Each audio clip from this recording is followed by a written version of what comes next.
This is the Mountainside Podcast, and joining us in studio for this episode is Graham Dunn. He is the author of the book, The Jagged Blue Line. He is a United States Marine Corps veteran. Graham also served over 25 years as a highly decorated member of law enforcement. He's a former police sergeant and SWAT officer of 8 years. Graham is currently working in high-profile personal protection, also the owner and operator of Ragnar Tactical. This was an incredible conversation. We went for over 3 hours. And I really enjoyed his company. It was great getting to know Graham today, and I hope that you enjoy. Welcome to the our Mountainside. conversation. Thanks for having me. Dude, I am so glad that you reached out to me, to read your book, well, listen to it on Audible, and now I got a signed hard copy, so this is even better. This was like, I mean, I've been around a lot of law enforcement in good and bad situations in my life, but this book really highlighted, it was like, cops unfiltered or uncut, right? These are like kind of all the stories that you don't really hear, and it really shined a light on, man, what you guys go through on a day-to-day basis, and you did it for 25 years. I mean, some of these stories are just like jaw-dropping. When I take in audiobooks, I'm typically laying in bed at night because it helps me go to sleep, and I'll put like a 30-minute timer on. Yours, I couldn't do that.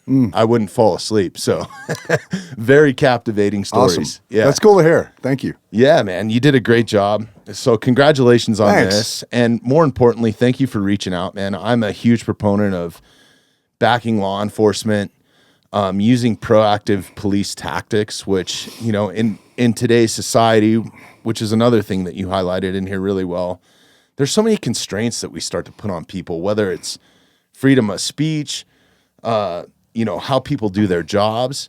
And I think first responders are the last people that should have constraints. It's kind of like we should be listening, unless you're boots on the ground, you know, Division of Wildlife, federal agent, a patrol officer, military, unless you're boots on the ground or have an experience in that, I don't think you should be able to vote on how people do their job or make those policies, because really, you're just putting them in more danger, the general public in more danger. Like, I'll let you highlight some of that, but Yeah. it really upsets me.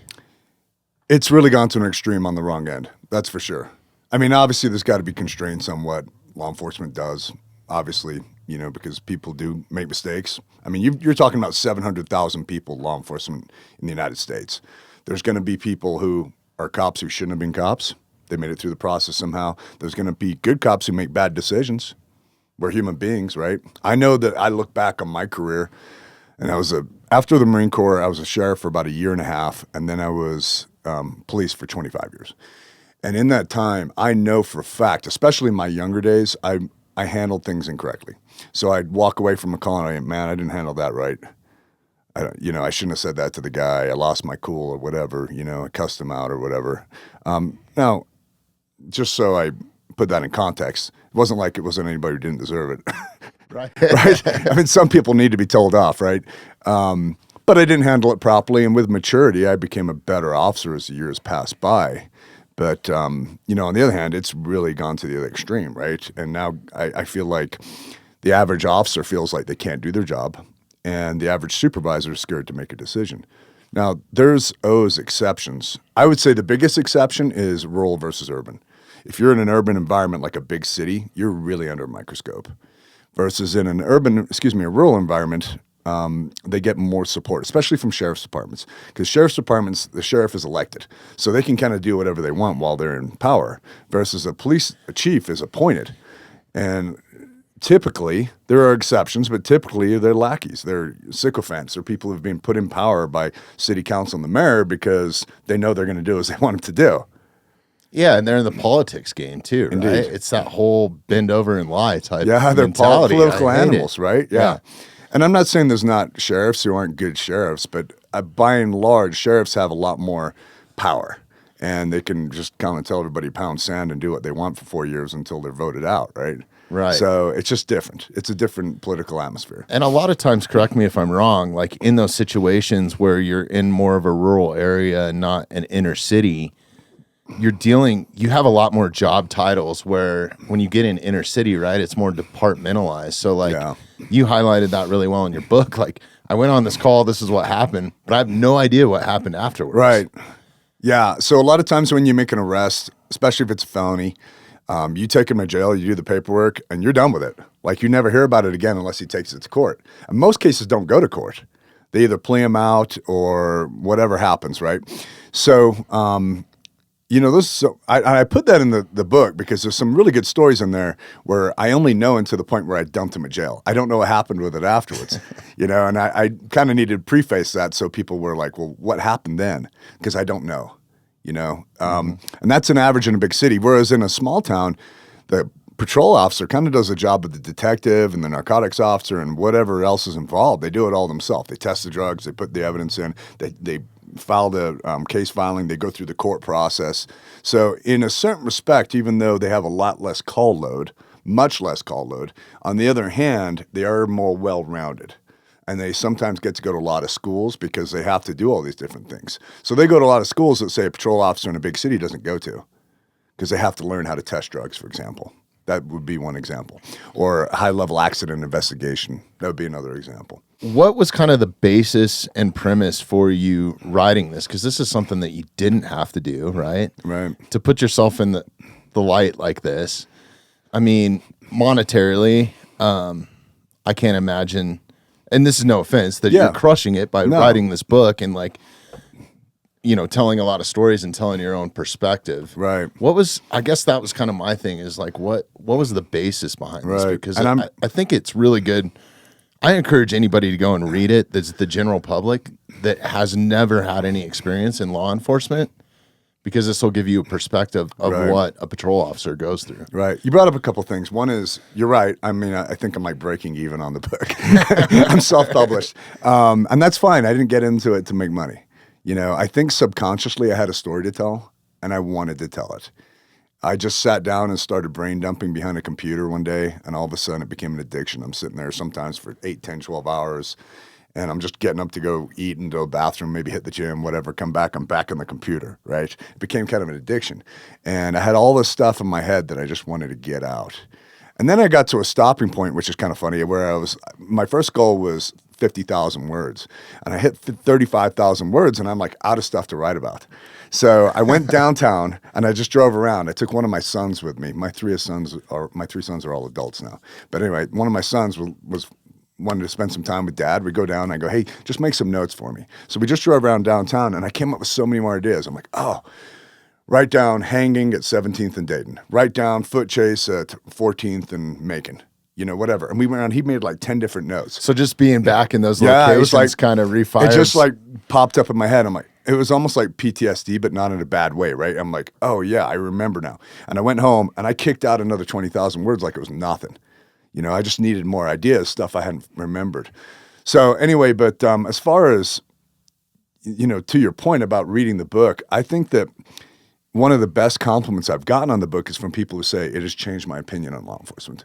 It definitely, I mean, you shed a light on it that I've never heard. And I have friends in law enforcement, and it's like we were talking before we hit record, I have a lot of friends that are former operators and stuff. And I never outright ask them the question, that you never ask somebody, or if you're smart, how many people did you kill? Or how many gunfights were you in? Or like, it just kind of naturally comes up in conversation for me because it's a sign of respect, I believe, right? It's almost kind of rude to ask somebody something like that, right? Right. And you know what? Over the years, I've had people ask me that, and I was in several shootings. And I think that's because, well, no, I don't think. I know it's because I was a SWAT guy for so long, and also because when I wasn't a SWAT guy, I was very proactive. So I was kind of pushing myself into positions that a lot of people weren't in. I don't know, man. It's one of those things, whenever somebody asks me that, I've had little kids ask me that because they have no filter, right? And I really have a hard time answering that. I don't have a hard time, exactly dancing around it, I just don't know what to say. It's one of those questions that when people ask me that, catches you off guard. I feel uncomfortable. It's not how you talk to a normal person, right? right? I feel uncomfortable saying it. If you met anybody on the street, the first thing you say is like, where are you from? How are you doing? Whatever. But I think that if somebody knows that somebody's had a military background or a law enforcement background, they want all those stories. They want that cop story. They want the television story. It's so glamorized, right? Well, it was when I was a kid. Yeah. To the point where I almost went into the military until I saw Roadhouse. Yeah. And then I was like, I want to be a bouncer. And then Metallica came along. I was like, I want to be a roadie, So like those sort of influences. And this is another thing where I don't want to dive off on this too bad, but I think that there's a fine line, and I hate this stifling of masculinity, right? Because all the best influences that I've had in my life have been super masculine men that are physically fit, that work hard, have good work ethic. Some of them were police officers, which was awesome. Whether, growing up in a mountain community, you get to know the police officers really well, or the sheriffs, right? Yeah. Most of them are sheriffs up here. And a lot of them are integrated in the community because if you're a bad kid, you're seeing them a lot, right? And the same guys. Yeah. But they're also your football coach. Yeah. So they know when you're fucking, up, and they're kind of that Yeah. mentor and kind of the guardrails, right? Yeah. Or it was for me anyways, growing up, where I kind of found myself in a lot of bad situations, and maybe somebody stepped in and put me out of it. But I think when we see those guys in the general public, and especially if you're a male, right? Like, you want to hear all those stories. Those things are so intriguing, but to outright just ask somebody, I think people, I've seen it happen firsthand because I've spent so much time with these guys, when they were doing executive protection and I was there to work for an artist or something like that. And you just commonly see those guys get asked that, and it catches you off guard. You just you want to be treated like a normal person, right? Absolutely. I mean, the only time I've ever talked about it was during classes. So I teach a lot of classes, right? Mostly firearm stuff, but some self-defense and some medical also. Just for example, I was teaching a women's self-defense seminar last night. So I've got 18 ladies, and it was a 3-hour self-defense seminar. Just really basic stuff. Grip breaks, how to escape a bear hug, some really basic striking stuff like that, but also awareness. So I start off with like an hour of predatory awareness, and I actually talk about pre-attack cues and how to avoid putting yourself in bad positions, stuff like that, right? And it's when I tell you, it's like common sense, but it's one of those things where if you hadn't been told, you may not recognize it. But it's a lot about awareness and just trusting your sixth sense. Yeah. Right? So your sixth sense is basically, it's not a sense, it's legit. We all have something in common here. There's about 12,000 generations of humans on this planet. All of our ancestors had one thing in common. They procreated before they fell off a cliff or were trampled by a woolly mammoth or were hit on the head repeatedly by another caveman until they died. Right? So they all survived. Through that, we have gained survival instincts. And most people in a civilized world are dismissing their survival instincts. So just a quick example is, if I think somebody's watching me, they're probably watching me. If I think somebody's following me, they're probably following me. Don't dismiss that. Don't go, I'm being rude by looking at them or something like that. If you see a couple of guys walking towards you and something doesn't sit right in your head, even though you can't articulate or put your finger on it, so to speak, there's nothing wrong with crossing the street. In our society, people go, well, I don't want to cross the street because they might think that, I'm being rude, or maybe they're a different race and they might think I'm racist. I don't know, whatever we come up with in our head. We're very hypersensitive, right? If your instincts are telling you that, that's the 12,000 generations telling you, you need to cross the street. Yeah, get the fuck out of there. Yeah, you need to trust that shit. But anyway, so back to my original point. I'm teaching the seminar last night, and somehow deadly force came up because I remember now. I had probably 25% of the class was former students who had gone through my concealed permit class, right? And we were talking about some use of force issues and deadly force and stuff like that.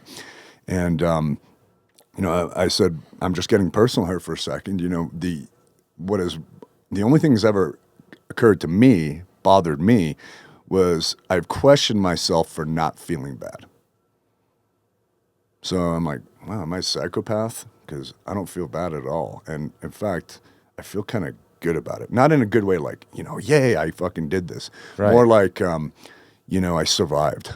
A survival good feeling, like an endorphin rush, And it took me some time to deal with that because at first I'm like, man, I must be like a psycho or a sociopath or something. There's something wrong with me, right? And I'm not a religious guy, but I was like, what's going to happen when I finally, meet my maker, And so one thing that helped me, and I always talk about getting your head screwed on straight before you do something rather than after, because I think it's imperative you get it on straight beforehand, even if it's just a fight, right? Yeah. So, some of the reading material I used over the years, one of them is On Combat. The author's name is Grossman. And one thing he put in that book is there is a small amount of people who are very well trained, who train their whole life for combat. And when they use the skills that they have been training for all their life, after the fact, they don't feel bad, and they feel bad for not feeling bad, and they question themselves.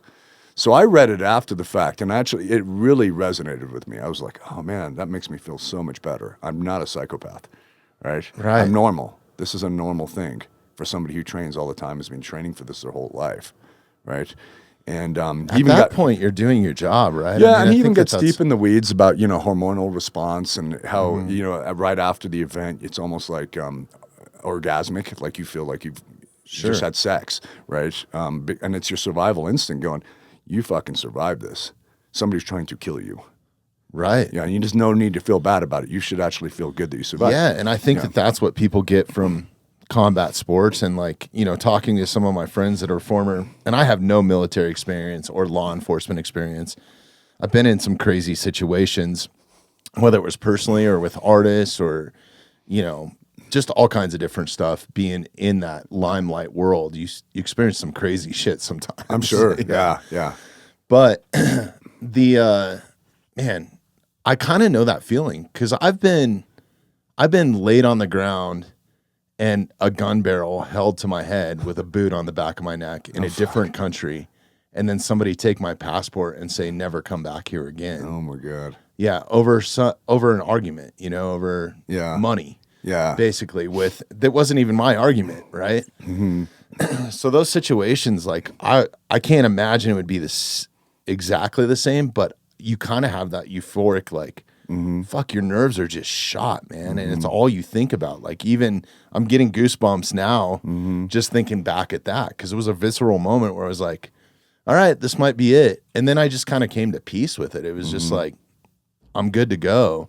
Yeah. But I think, especially what you teach now, so much of it is a motor skill when it comes right down to it, or muscle memory, right? So it's like you're really training for that muscle memory and that motor skill so you can react in enough time to actually save your life. So you're not like, oh, shit, I'm about to pull the trigger, and correct me if I'm wrong. But just training a little bit of jiu-jitsu and doing some combat sports stuff. And when you're rolling on the mat with jiu-jitsu, it's kind of the same thing. Sometimes you get out of a situation, you don't even know how you did it. You're like, oh no, I've just drilled this 100 times and my body finally did what I've drilled, right? Yeah. So you don't really get to dissect it until after it's all over, right? 100%. And when it comes to training, I'm a big believer in realistic stuff, not fantasy stuff, right? And, I think there's so much fantasy shit out there in the martial arts world. And even in the gun world, too. There's a lot of fantasy stuff being taught out there. One of the things I occasionally get caught up is on watching the YouTube videos of some grandmaster from some bullshit martial art where somebody who's legit actually walks in and challenges him and just beats the fuck out of him in front of all of his students. And it's a joke, right? Yeah. So, well, it's same in the tactical space. I've watched some videos guys if you're taking fire in your truck, this is how you should crawl in the back seat and then shoot underneath the back door. I'm like, what the fuck is going on? Yeah, it's a lesson on what not to do if you go through YouTube pages. Right. So, I've over the years, I've actually started to get a really bad opinion of firearms instructors. So, I personally think that 90% of them are clowns. Really? And there's 10% that are really good. And I can mention some that are excellent, but I'm not saying I'm all that, but there's a lot of guys in the business who they simply don't have the background and the experience to teach people, and they're teaching people wrong stuff too, just bad habits and stuff. So, well, it's kind of that cool guy thing too. It's they all have their shooter timers and all that sort of stuff, Yeah. But one thing I've noticed, one flag I always look for, and I go to the other people's courses. So, whether it's jiu-jitsu or whether it's shooting or whatever, I like to be a student to see what other people do. I've been of the belief for many years as an instructor is if all you do is your own stuff, you're living in a bubble and you're not updated. Like you don't know, how do you know your stuff's any good unless you see what other people do, right? That is so true. That is so true. Because where I really learned that, and not to interrupt you, we'll dive right back to that, is me pursuing jiu-jitsu, which I've kind of hung up this last couple of years. And I don't know, I struggle with that. I fall on and off the wagon all the time. Yeah. But a lot of times I was still traveling heavily when I was involved with entertainment. You're in a different city all the time. So I would just do these drop-in classes. And the difference just in white belts around the country or a gym, it's like there's 100%. guys that'll kick your ass, and then there's guys that have black belts that shouldn't have a white belt in the gym. 100%. It's like this reward system, and kind of if you walk into a fake gym, you can smell. I mean, you can tell as soon as you get on the mat. 100%. Yeah. But yeah, sorry, back to that. Yeah, so training, one thing that I've noticed, the same. But like one red flag I've noticed is when I go to a course, if the instructor doesn't demonstrate things. So I've been through courses where it's either 3 days or 5 days long, and all week I'm thinking, when is he going to shoot? I just want to see how he shoots, right? He must be a badass. He must shoot really, really well. And then finally I see them shoot, and I'm like, oh, fuck, if I'd have seen that, I would have left the first day. Because he's like all over the paper, right? And he's awful. And if you never see them shoot, that's a big red flag. I demo everything. If I've got a drill, and the reason I demo things is for several reasons. One is there's no confusion over what the drill is. Because I've learned that I've been a firearms instructor for 25 years, right? I've learned that I can explain a drill and go, okay, you guys got it? Yeah, everybody nods, right? They go up, they do it. There'll be one guy screw it up because he didn't do it right. He wasn't listening or whatever, right? And he fucks it up. So I'm always like pulling my hair out. So I've learned if I demonstrate it, they don't get it wrong. Like that one guy, he gets it right. Oh, right. Yeah, so that's one thing. It's that whole lead by example, right? It is. But also, we learn by imitation. Like you watch somebody and you actually visually learn it as well as audibly learn it, right? That's how humans work. So that's another thing you get out of that. But the third thing is it builds instructor confidence. They see them shoot and they go, oh man, dude can shoot. Cool. He knows what he's doing. And then they're buying into you, right? Sure. Whereas before, they're always wondering. And, not to say I don't throw a shot once in a while, because I do. Once in a while I'll throw and I go, fuck, but my version of throwing one is usually different than my student's version of throwing one, and they still think it's good, but to me, I'm like, fuck, that one's 3 inches out, you know what I mean, or whatever, right? But in my head, I'm pissed at myself, and I'm very hard on myself. Most people who train hard are, it's a good quality, I think, as long as you keep it within, No, I get the similar feeling from archery, because that's my practice. That's what I'm a backcountry bow hunter. That's what I enjoy to do. I'm not trying to be in that space as a professional. It's like my own thing. It's my own homage. And archery is kind of a martial art to me. It's like, I would agree. Just that shot process and the training that I've put in and the time and all that sort of stuff. I'm more accurate with my bow, and I've said this many times, than I am with my handgun. So it's just because I put that much more time behind it. So I can understand, like, I'm so hard on myself. I'm my own worst critic at everything, even in here at the podcast. That's a good way to be, though. For anybody who wants to look it up, there was a study done. It's called the Dunning-Kruger study, or Dunning-Kruger effect. Anyway, but it was where they found that 90% of the world thinks that they have better skills than they do in any particular task, if you ask them. So 90% of gun owners think they're way better shooters than they are. And then there's 10% or so that are actually pretty good, that are very hard on themselves. I would much rather be in that category. So on average, I shoot 1 to 3 days a week year round, right? And there's times I go out and I'm like, man, I fucking suck. Like, I threw a shot or whatever, and I'm like, I could be so much faster. I could be so much more accurate, whatever. Like, I'm nitpicking myself. I would much rather be on that end than be on the 90% end who go, oh, I got this, even though they haven't shot in 5 years. Solid, yeah. Yeah. It's been sitting in the vault for 5 years, right? Yeah, and I think this kind of brings it back full circle of talking about your feeling and when you get into that training mode and then when you actually have to execute and use it, because it's the same with archery hunting. Like, you can stand on an archery range all day long and fire arrows and be spot on and Robin Hood arrows, and you can go to any sort of archery range and shoot foam targets. But the moment that a bull elk walks in and is screaming in your face and coming directly at you, Oh, man. I still get like the shakes. Oh, yeah. And it's going through that shot sequence and my mantra and the shot process and not punching the trigger and just taking that time to use back tension and all that sort of stuff is what has given me success and confidence, is I'm trusting the process and not so much myself, right? At that point. Yeah. So I think to bring it back kind of to your feeling of that euphoria or dump or whatever, how, I guess I want to dive into that a little bit more. Kind of how you dealt with it, because I think that there's people that are maybe listening that maybe been in a similar situation, especially with so many people concealed carrying now and that sort of thing.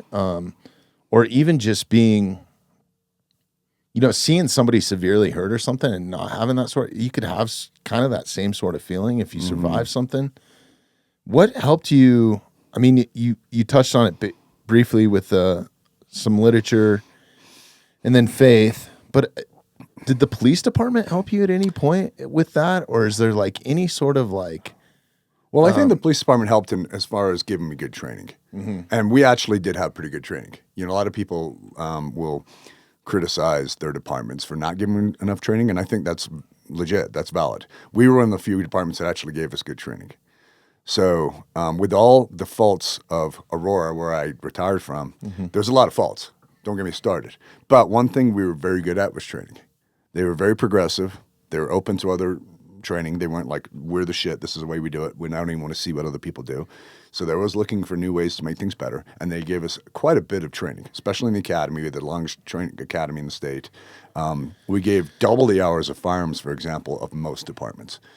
So, I don't know. I get answered this question because, backing up a little bit. Yeah. Under stress, humans do one of four things. They either run, hide, fight, or freeze. Now, running, hiding, and fighting can be appropriate under the right circumstances, right? Sure. This time's to hide, this time's to run, right? This time's to fight. But we don't want to freeze. We never want to do that. So an example I will give you, as I've experienced this myself, was the first time I did an Aussie rappel, where I'm going down face first. Backing down rappelling is not too bad for me, but going down face first, where you're walking down a tower, the first time I got to that edge and I got my tiptoes over the edge, I'm like, oh, fuck. And I got this voice screaming in my head, don't do it, you're going to die. It's back to that human instinct. You're not supposed to go head first. So that's my 12,000 generations telling me, you're going to fucking die if you go off this cliff, right? Yeah.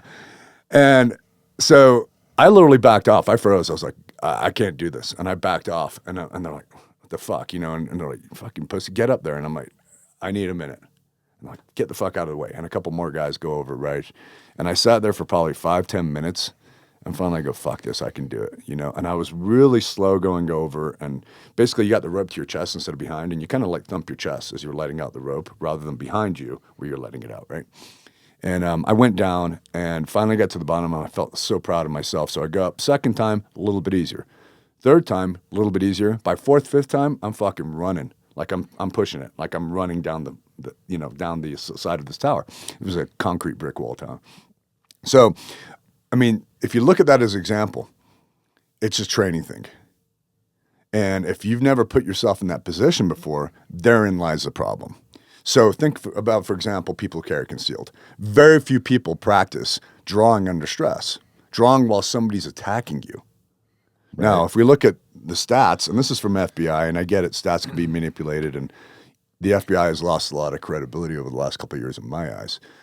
Even in their stats, they're manipulating them now. But they used to be the king of stats. So nonetheless, one of the stats that resonates in my head is the average gun encounter in the United States is 2 yards in distance, which is slightly further away than me to you, right? And it's over in 2.5 seconds. So that being said, I don't think you're going to have a whole lot of time. And you're probably drawing as somebody's attacking you, like they're really hitting you in the face or shooting at you or stabbing you, hitting you with a stick, something like that, right? And then boom, all of a sudden it's over and you're going, what the fuck just happened? And your head's spinning, right? So that being said, one of the courses I teach is called Gun Jitsu. And basically, It's with training guns, not real guns, but we're attacking each other while we're trying to draw. So and we start off slow. Yeah, it's like combatives, but we start off really slow. We learn the techniques, and then we pick up the pace a little bit. It's not like we're going in there just beating the hell out of each other. We're actually learning techniques. So I have them draw from all these contorted positions, like on their back, in a headlock, in a guillotine choke, in a bear hug. So they have to actually go through the process. And some of it, there's not a lot of technique to it. There is a little bit of technique, but no lot. Like the first one is always block the choke. Tuck your chin, get your chin in there so you're not getting choked. Right? Yeah. Then with the other hand, you can go for your weapon. For example, if you're in a guillotine choke and your body's collapsed, you're going to have to at least raise one knee so you can get to your weapon, right? Right. So there's a little bit of technique, but it's mostly just the experience factor. And I don't want my students to be in that position in real life for the first time. Now, if they've done it in training with some resistance, now they can have some confidence and some awareness, and they're not going to freeze. Yeah. That's how you get past that freeze. Yeah. Ton of sense. I mean, I think putting yourself in every situation, in every scenario as much as you can. Right. Like even to take it back to the backcountry, because that's how I can relate. A lot of the areas I hunt in are heavy, predator presence, whether it's black bears or whatever. So I carry a 10 millimeter, and it's almost like peace of mind. Yeah. But if I actually had to draw and put that thing to work, I don't do any sort of training like tripping over logs and shooting off my back or like. I think I've barely pulled. I think the best of us would be in trouble there. Yeah. The best of us would be in trouble being chased down by a mountain lion. Yeah. I mean, really. Yeah, you're not even going to know it's coming. That's going to be be on scary your as back. fuck. And a moving target like that, moving targets are really hard to hit. Right. Even for really good shooters. Well, and I think if anybody's experienced any sort of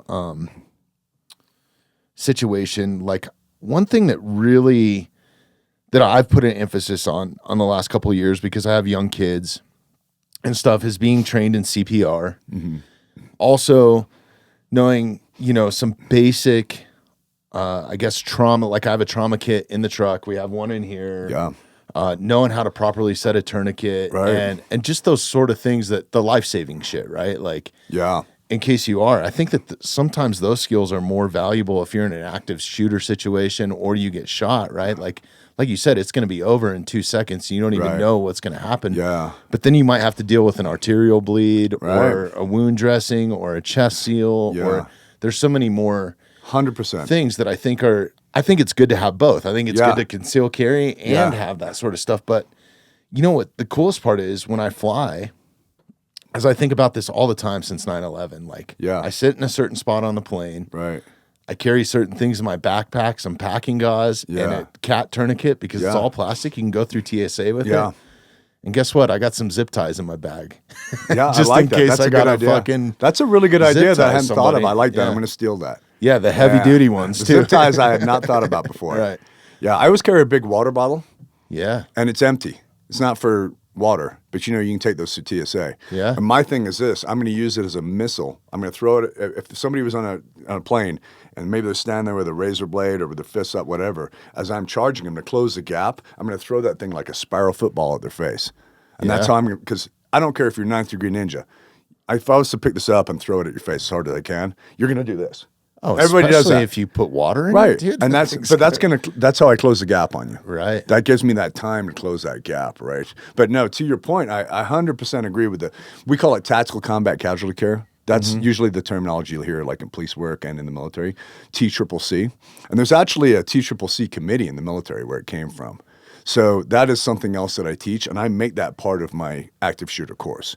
So my basic active shooter course that I teach to like church security groups and school security groups is usually 2 days, and probably half a day of that is TCCC, just applying tourniquets, packing wounds with hemostatic gauze, applying chest seals for a tension pneumothorax, commonly known as a sucking chest wound. Yeah. Yeah. I mean, it's really simple shit, right? But if you didn't know how to do it, you kind of be standing there looking at it while somebody's like bleeding out. Well, and to your point, somebody that we've had on, and I should introduce you guys, because we could probably do some stuff together. He's still an active SWAT medic here in Colorado, but he's also a paramedic on a helicopter unit here.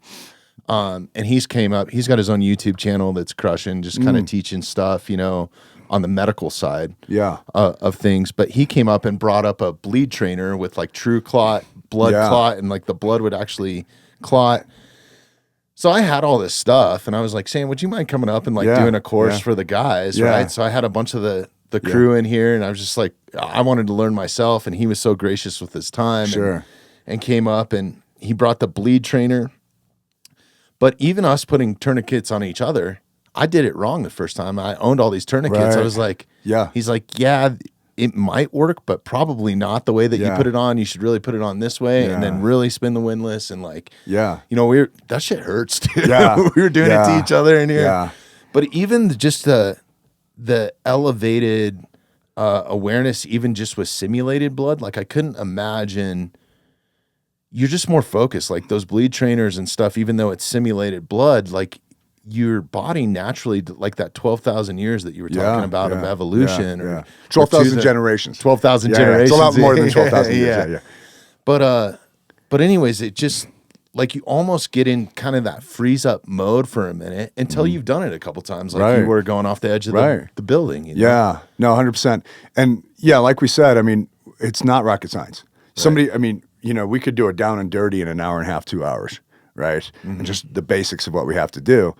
But unless somebody ever showed you, we just wouldn't know. I mean, you might put it on, it might help, better than nothing, but it's not going to be perfect, right?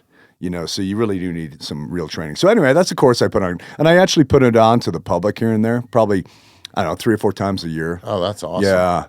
And it's such a good skill because I think that you're more likely to get in a car accident than you ever are being in an active shooter situation. Well, that too. I mean, you can have, you could get an arterial wound skiing. You know, you break your collarbone. I mean, how many people break their collarbone skiing or snowboarding? I have a buddy that almost died, and thank God there was ski patrol, like watched him wreck, but he broke his femoral artery, his femur, and it hit his femoral artery, and he was literally like bleeding out, and they tourniqueted him and saved his life. Yeah, like so your femur hitting your femoral artery, your collarbone hitting your subclavian artery, whatever, and all of a sudden you're bleeding out, and everybody's just like, oh shit. So, I mean, we all have roughly 4 to 6 pints of blood in us, depending on body size. Children, obviously less. It takes about 3 minutes to completely flush out. You've lost consciousness after a minute because you've lost so much blood. So the timer's on, man. You've got like a minute, really. I mean, if they pass out and you put it on within, say, 2 minutes, they'll probably live. But, you know, for yourself, if you're self-applying, you got a minute. So, you know, you need to be on. But here's the thing, though. I've timed people many, many times in classes. If you're really on the ball, you can get it done in probably 11, 12 seconds from a pocket. Getting it out, getting it on, and that arm or leg, and it's on. If you're slow, 25, 30 seconds. So you got plenty of time, but you got to have it there, man. You can't say, well, it's in my truck. I'm going to run down the stairs and get it. That's too long. By the time you get back, they're done. Like Sam opened my eyes to that. He's like, really, if you're back at the butcher counter, and let's just say a shooter walks into the grocery store, you get shot, or somebody gets shot that's next to you, which is more probable, right? You're not going to have time to go to your truck and get it. So now, at least when I'm traveling or something, or I'm just out with the kids, just even a compressed gauze, you know, thrown in the back pocket. Well, here's something I'm going to show you. Is before we leave, I'm going to show you how to stop bleeding with jiu-jitsu. Okay. So that's what you do when you don't have a tourniquet. Sure. Or you don't have gauze. And basically, if somebody's on let's say it's a brachial artery, right? You actually kneel on it, putting your pressure on it in between the muscles right here, and and it hurts like a mother. It hurts like hell, but it will stop the bleeding. So if I'm sitting there going, man, I've got to wait for paramedics to get here, like an ambulance, that's what I would do. Same goes for the inside of the leg to stop the femoral artery.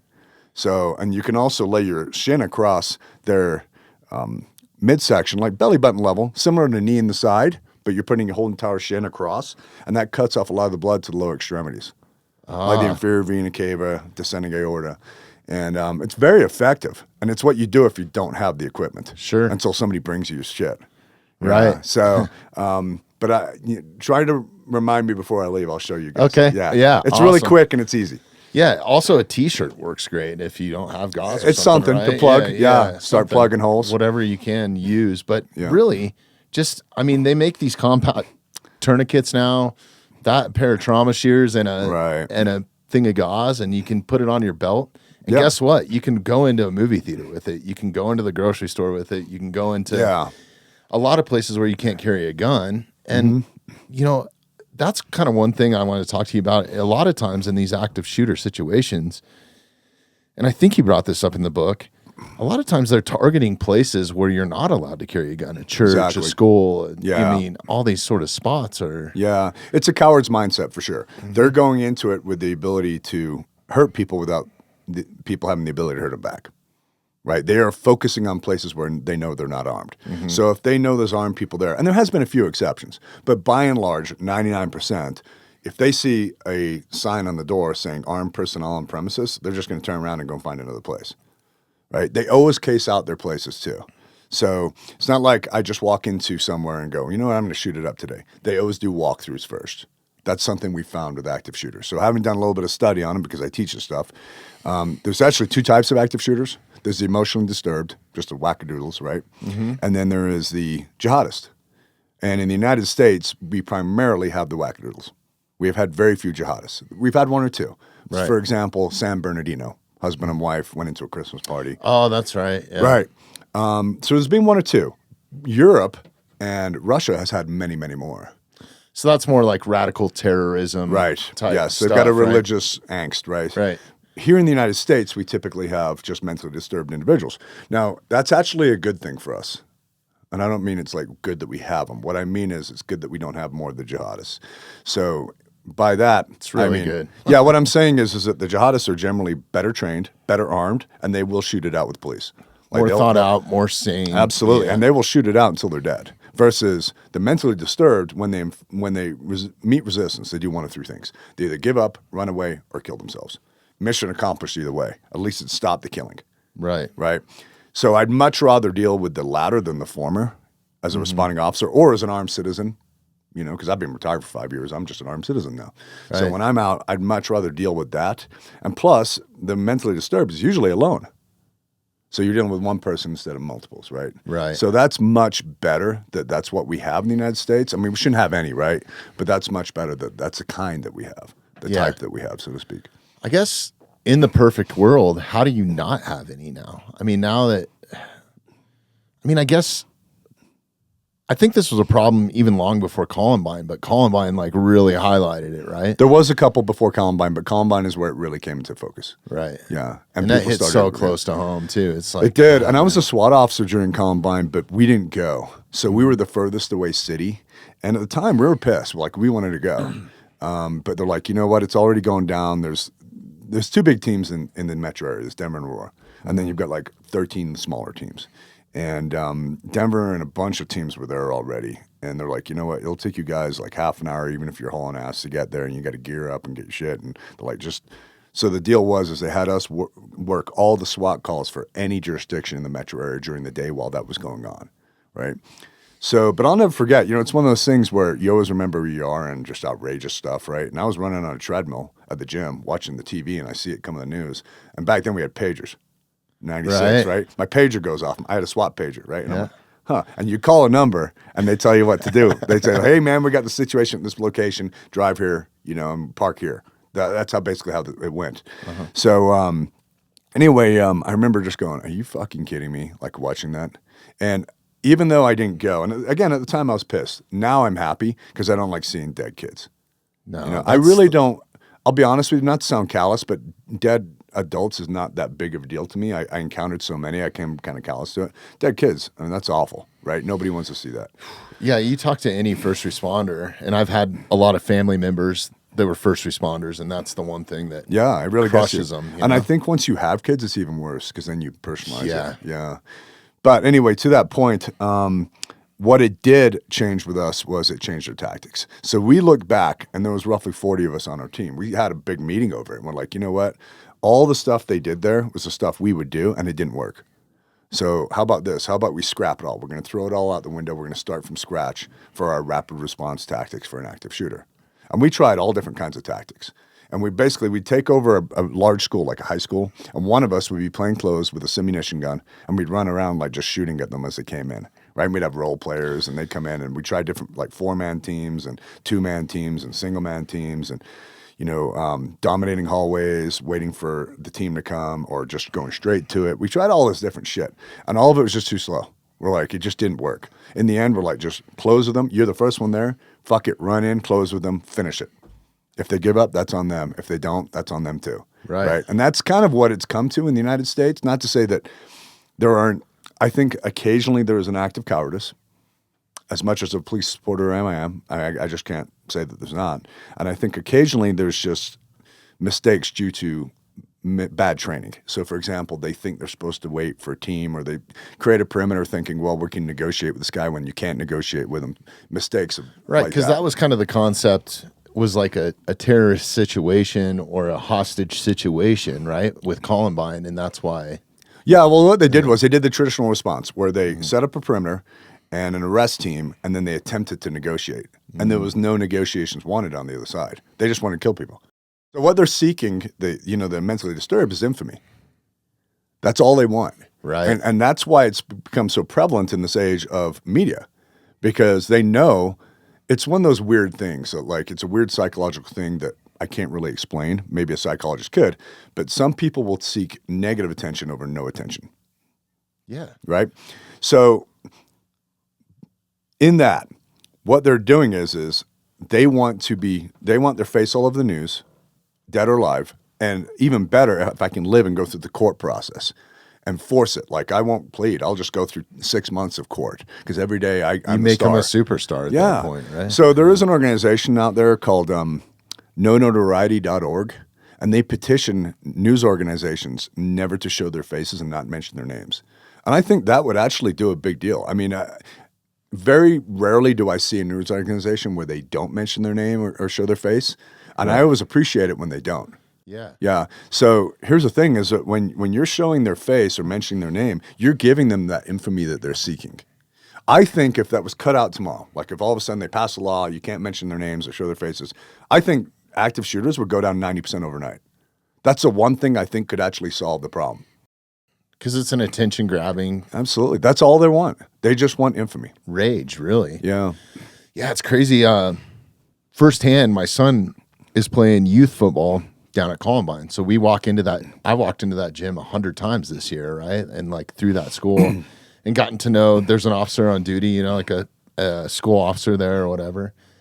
And so we got to know each other a little bit, and just walking around and talking to him, because we were there after hours in the summer using the weight room with Hogg's House. Shout out to those guys, man. They're awesome. And all the coaches down there. But he was just saying, you'd be surprised how many people show up at the school just to see the school, to be around it. Yeah. We actually had it. It's kind of sick, right? It's totally sick. They do the same thing with Century 16 Theater in Aurora. They do the same thing. They just show up. It's wild. Yeah, and there was one, and I won't mention the suspect's name because you know how I feel about that, but there was a group of 3 or 4 ladies that showed up about a year later that were like in his fan club. They were communicating with him in prison, and they wanted to go see the cinema. I'm like, are you kidding me? Yeah. What fucking planet are you from? No, it's wild. I How mean, we warped had are a you? first-hand account of it happen here. Our kids' elementary school went on lockdown right up here because there was some fan of the Columbine shooters flew in. She bought a gun and then ended up here in the mountains. I remember that. Someplace. Yeah. And we went on like a lockdown. Right. And I was part of the watchdog program, but really that program is set up in Jefferson County by one of the dads. I think his son or daughter was, one of the victims at Columbine. And he started this program, and it's just dads that volunteer. And basically, you're not there as like the crossing guard or whatever. It's just there as like a presence when kids are getting in and out of school. But then more importantly, afterwards, walking around making sure the building's secure, doors are locked. Well, I think was the big emphasis. Man. Again, if they're casing their targets like they always do, if they know that exists or see that exists, that's enough for them to go, I'm going to go somewhere else. Right. It's prevention. Yeah. You know who would be a great guest for you? A guy by the name of Evan Todd. And I know he wouldn't mind me throwing out his name, but he was the first kid shot in the library at Columbine. Really? Yeah. And he's become a 2A activist. So that's why I know he doesn't mind, because he's he's really out there. But when you hear him tell his story of his encounter with them, I won't steal his thunder. Seriously, it's intense. Like I was like hanging on every word listening to it. It was just so shocking to me. It's such an amazing story, and he's very articulate. He tells a good story. Yeah, no, I'd love to have him on. Yeah. Yeah. He's got a seat anytime he wants. Yeah, so he's a gun guy. And, okay, that's good. Yeah, and he always says, I wish somebody had been there with a gun to protect me. Mm-hmm. I agree. I think so too, man. I think that that's probably, in my opinion, to put it on a level playing field, right? Yeah. If there was at least some armed, maybe one or two certified armed people that were trained, right? Because you can't.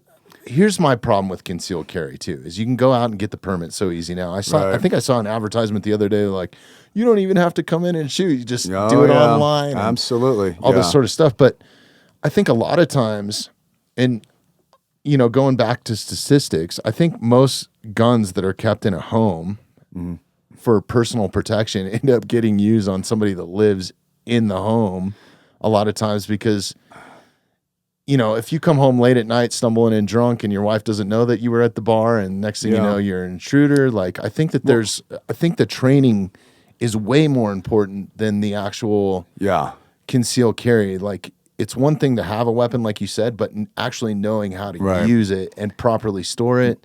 And I think the biggest thing that was brought to my light, because I've had so many times to sit and pick operators' brains, whether they were in the military or whatever, and like, okay, I got all this badass shit, in my gun safe, but how, like, if somebody really comes in and wakes me up out of my sleep in my bedroom or they were like, well, the first thing is to make sure it's loaded and you have easy access to it because you're not going to have time to go, like, unlock your safe, right? Yeah. So there's, like, that whole element of having some fast way to access it. But then also, I think the biggest part that they highlighted to me was, like, there's got to be a line in the sand. You don't want to be throwing bullets into your kid's bedroom because you're shooting, it's situational awareness of where you're at. So I think everybody running around with a gun is maybe not a good thing, but actually, like, tactically putting yourself in a position where you're not going to harm other people. Well, you hit on a bunch of stuff there, right? I mean, one thing that came to mind when you were talking about how fast this stuff can go down in schools is DOJ stats say that the average active shooter is over in 2 minutes with an average of 8 people dead. So I would argue that if, a police officer sitting outside of a high school and shots are fired in there, by the time a call goes out, it goes from a call taker to a dispatcher to the officer. Right? That process, that's a good 2 minutes, just that process, right? And by the time he goes, oh shit, there's a shooting going on in there, and he grabs stuff and he runs inside, you're looking at probably 3-4 minutes, even if they're right there. And one of the shootings I was involved in, we had a pretty good thinking we were going to have to shoot this guy. So it was on a SWAT raid, right? And the narc, basically it was a warrant for selling meth to middle school kids on middle school grounds. Oh, sounds like a stand-up American. Yeah. And his son lived with him, and his son had a warrant for attempt murder. Wow. His son was like 17 years old, right? And he lived with him. He was a little gangster. So anyway, the narc who set this up, he goes, hey, man, he goes, just so you guys know, this dude is fucking super paranoid. Like, he carries a Glock Model 22 40 cal in a shoulder holster all the time at home. He keeps a shotgun behind the door. He's fucking paranoid doper, He's prepared. Yeah. So we're like, all right. So anyway, we hit the door, and he came out with that Glock in his hand, like, as we were coming through within seconds. And one of the guys in front of me nails him. And we actually put a tourniquet on him and saved his life. Which is crazy. Was that the story? It's in the book. I remember. It's coming back. Yeah. So here's the thing, though, is we had rescue set up around the corner, which whenever there was like a chance of us having to shoot somebody, we're like, you know what, we should have rescue set up. And they were sitting literally 2 blocks away in an ambulance, just twiddling their thumbs waiting. From the time that we called them to them driving up, grabbing their shit, running in, their med packs, and being there was 4 minutes. I looked at the timer on the dispatch tapes. So here's the thing. That's not a knock on them, but that's reality. They have to put it in drive down the street, park, get their med kits, run in. That's 4 minutes. The call's got to go this way, too, to get back Well, to and that them, was right? actually direct, though. Oh, that we had wow. them on the Okay. radio, and we go, hey, get your asses up here. We got to shoot shots fired, right? And still 4 minutes. But that's just the way it is, man. You can't magically beam people there in 1 second. Right. Now, the other topic was the training part of it, and I completely agree. Now, I'm a huge gun advocate guy, but the one thing that I really do agree with the other side on is that you should go to a real class. 100%. And so they just passed that legislation. It's like the one thing I agree with the non-gunners on, right? So right now, you don't have to shoot to get a permit in Colorado. You can't do an internet, but you can do like a drive-in. They even had one. They used to have one where you could drive in and listen to it through your speaker. Like and you're then going hand it to you. Wendy's like or a, something? Yeah, like a fucking drive-through, right? And they hand you your certificate when it's done. And you just listen to some dude, read off for like an hour or two, right? And I'm like, that's just absurd. And the sad thing is a lot of these people, like I said, they think they know what they're doing. So I've had people come to my classes where they're like, I need to renew. It's been 10 years. I need to renew, right? And they've had a permit for 10 years. They've never even fired their gun yet because the first class they went through didn't require firing. So they've been carrying it for 10 years. They haven't fired it yet. If they haven't fired it, they probably haven't cleaned it or And oiled it. I got to tell you, when they get on the line, you can tell they're a soup sandwich. Like they don't know what the fuck they're doing. They're all fucked up. I need to come take some training from you because I'm that guy, So, but I don't conceal carry either. Right. But you have it guess, for home yeah. defense or Yeah. whatever, right? Or maybe in the car. Yep. So here's the thing, though, is the new legislation that takes effect July 1st is that you must have a full 8-hour day. You must fire a 50-round shooting qualification. You must take a written test, and you have to get, I think, 70% on the shooting qual and 80% on the written test, or it might be vice versa. But nonetheless, I'm already doing that. So I do a full 8-hour range day. I mean, in my range day, besides the legal stuff, I do, of course, safety, the 6 fundamentals of marksmanship, with a heavy emphasis on grip, stance, and trigger work. Reloads, clearing type 1, type 2 malfunctions, close quarters combat, and one-handed shooting. And you go, well, why do you do one-handed shooting? Here's why. Statistically, I love my stats. Yeah. The FBI tells us that over half of law enforcement shootings are one-handed. And I Really? think, they don't give you the why. They just tell you have to draw your own conclusions. I think it's because somebody's injured. Or you're holding on to somebody or something like that, or your arm's broken. No, that makes or sense. You're stabbed or something. If most of them are from 2.5 feet away or Right. whatever you said, I could be like wrestling with somebody getting my gun out, right? Right. So, that's why I include that in there. And level 2 and level 3, obviously, I work in a lot more stuff. But I do a full day. And by the end of the day, even people who've never touched a gun before, they're pretty well acquainted with how that weapon works mechanically and everything else, right? So, that's one thing I do agree with the other side on. And, here's the thing. For me, it's a fine line dancing around permits because part of me goes, you shouldn't have to have one. It's in the Constitution. I agree. You shouldn't have to use one. I think you should just go get the training. On the other hand, my experience with people with guns is that they think they know what they're doing and they don't. Like literally 98% of my students come in, they go, I'm good, I just need the piece of paper. And I watch them shoot and they're a fucking nightmare, right? Yeah, and their muzzles all over the place, like they're unsafe. And they have no understanding of, the fundamentals, right? So for that reason, maybe it should be more like a hunter ed card where you go through a safety course, a proper hunter safety course. Not so like hunter eds are a joke in my opinion, but it's something, but it's a joke. I'm going to argue that, though, with you for a minute because I think that there's so many people, because of the Second Amendment, you can go out and buy a gun really easily. I encourage you. I just think I grew up without a dad, right? My dad was a piece of work. He's actually probably still, I don't even want to get into that, but he was a bad guy. Yeah. You must have had positive role models in your life. I did. My grandfathers and uncles, and they taught me responsibility. I think I owned my first gun when I was like 12 years old or something. And not to get you off topic for a second, but that's the number one indicator of criminal activity is young men, because young men make up 90% of crime. Young men who don't have a father figure. Really? That's the one big consistency across the board. Oh, I still got in trouble. Prison cop population. You didn't pull my record before you came in here, did you? I don't have the ability. Okay. Yeah. But we'll talk about all that off mic. Yeah. But I still got in trouble. But what they did teach me is like the responsibility, even though it was a 22, like this can still kill somebody, and then the hunting side of it. But I think a lot of people, even if you don't have that influence, just the basic like gun safety rules and stuff, I think is great for hunter's ed. And there's no other place I agree. to like I just go don't think many get people that. teach it properly. No, I agree with you on that part for sure. So, like, for example, my sons, when they were younger and they wanted to come hunting with me, right? I go, okay, well, let's go through hunter ed, right? So when they were, I think they were about 10 or 12 is when I first took them, somewhere around there. It's been a lot of time. And I remember the instructor up front, and I just sat in the back just to watch, and which is bad because, I've been doing this so long, I'm very critical. But nonetheless, this instructor goes through the 4 firearm safety rules on a slideshow. I'm like, cool, this is going the right way. Jeff Cooper's 4 firearm safety rules. And then they open it, they have a live gun up front and they open it up. And I notice as they move around, they swept the whole front row with their muzzle. Right after they discussed, don't cover anything with a muzzle you're not willing to destroy. I'm like, fuck, they just completely missed the whole point, It goes over their head. So, I mean, it's a good in concept. It just needs to be taught properly. Sure. I think the instructors, and that's a volunteer instruction thing, and there's probably some great instructors doing it. Maybe I just saw one that was out of the norm. No, that is fucking wrong. Because if you read the book, that's what I was getting at is the literature, right? Yeah. I don't even think they had a firearm. I can't even remember back. I vividly remember going to my hunter's ed with my grandfather, and my uncle went with me to like support me, right? Because there's a whole test. I think I was 11 or 10. I might have been 10 years old.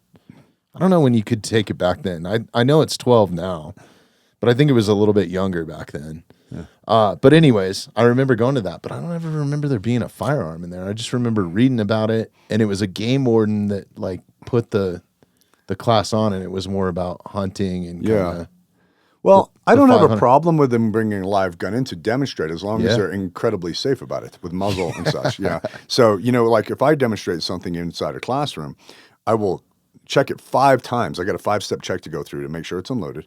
And I only point it in one safe direction. That's it. And I'm not moving the muzzle around or anything like that. I am incredibly diligent about that. Nothing makes me more uneasy than, because typically if you're going shooting, you're calling a buddy. Like being around somebody that you don't know and then they have a gun is like, it's just it's uneasy. Even if it's like your best buddy, right? Because I've been put in those situations where I've gone out and shot with people. I'm like, dude, you pointed your gun at me basically, right? Yeah. Like, so I think that there's a huge gap in the actual gun safety. One thing that I kind of did, and I would love to pick your brain on this, you having boys, right? You have 2 boys? Yeah. 3. Yeah. 3 boys. Yeah. Okay. Wow. No girls. Yep. Yeah. I got 2 girls, and they're more attentive to like what you should do when it comes to this. But like I just started my son just recently. I mean, he shot a bow, so he understands that safety. I've never really taken him out shooting, right? And it's one of the things that I want to teach him. So I started last year. I just got an airsoft. And how old is he? He's 11. Okay. Yeah. Yeah, he's plenty. So I think it's definitely time, right? And daughters too. I want them to know at least if they're around a firearm to know how to clear it. Well, you can learn firearm safety without being fluid with a firearm. You don't have to be a good shooter to understand safety principles. Yeah. Yeah. Yeah. 100%. Yeah. So anyways, I bought him an airsoft gun to teach him just gun safety. Like, this is how you control it. Like, 100%. This is where you need to point it. Yeah. This is what you need to do. You need to make sure, you know, that your sisters are behind you or whatever. To that point, when my sons first wanted to go hunting with me, and they were young like that, right? I basically put them through hunter safety, obviously, but I put them through my safety because I thought it was a lot better, right? And I'd taken them out shooting, and I said, look, here's the deal. When you come out with me, I had a little 22 caliber rifle. It's about this long. It's called a Cricket. Yeah, right? I know what they are. It's a single shot, bolt action, right? And I go, here's the deal. You're going to carry this unloaded, and you're going to be walking next to me.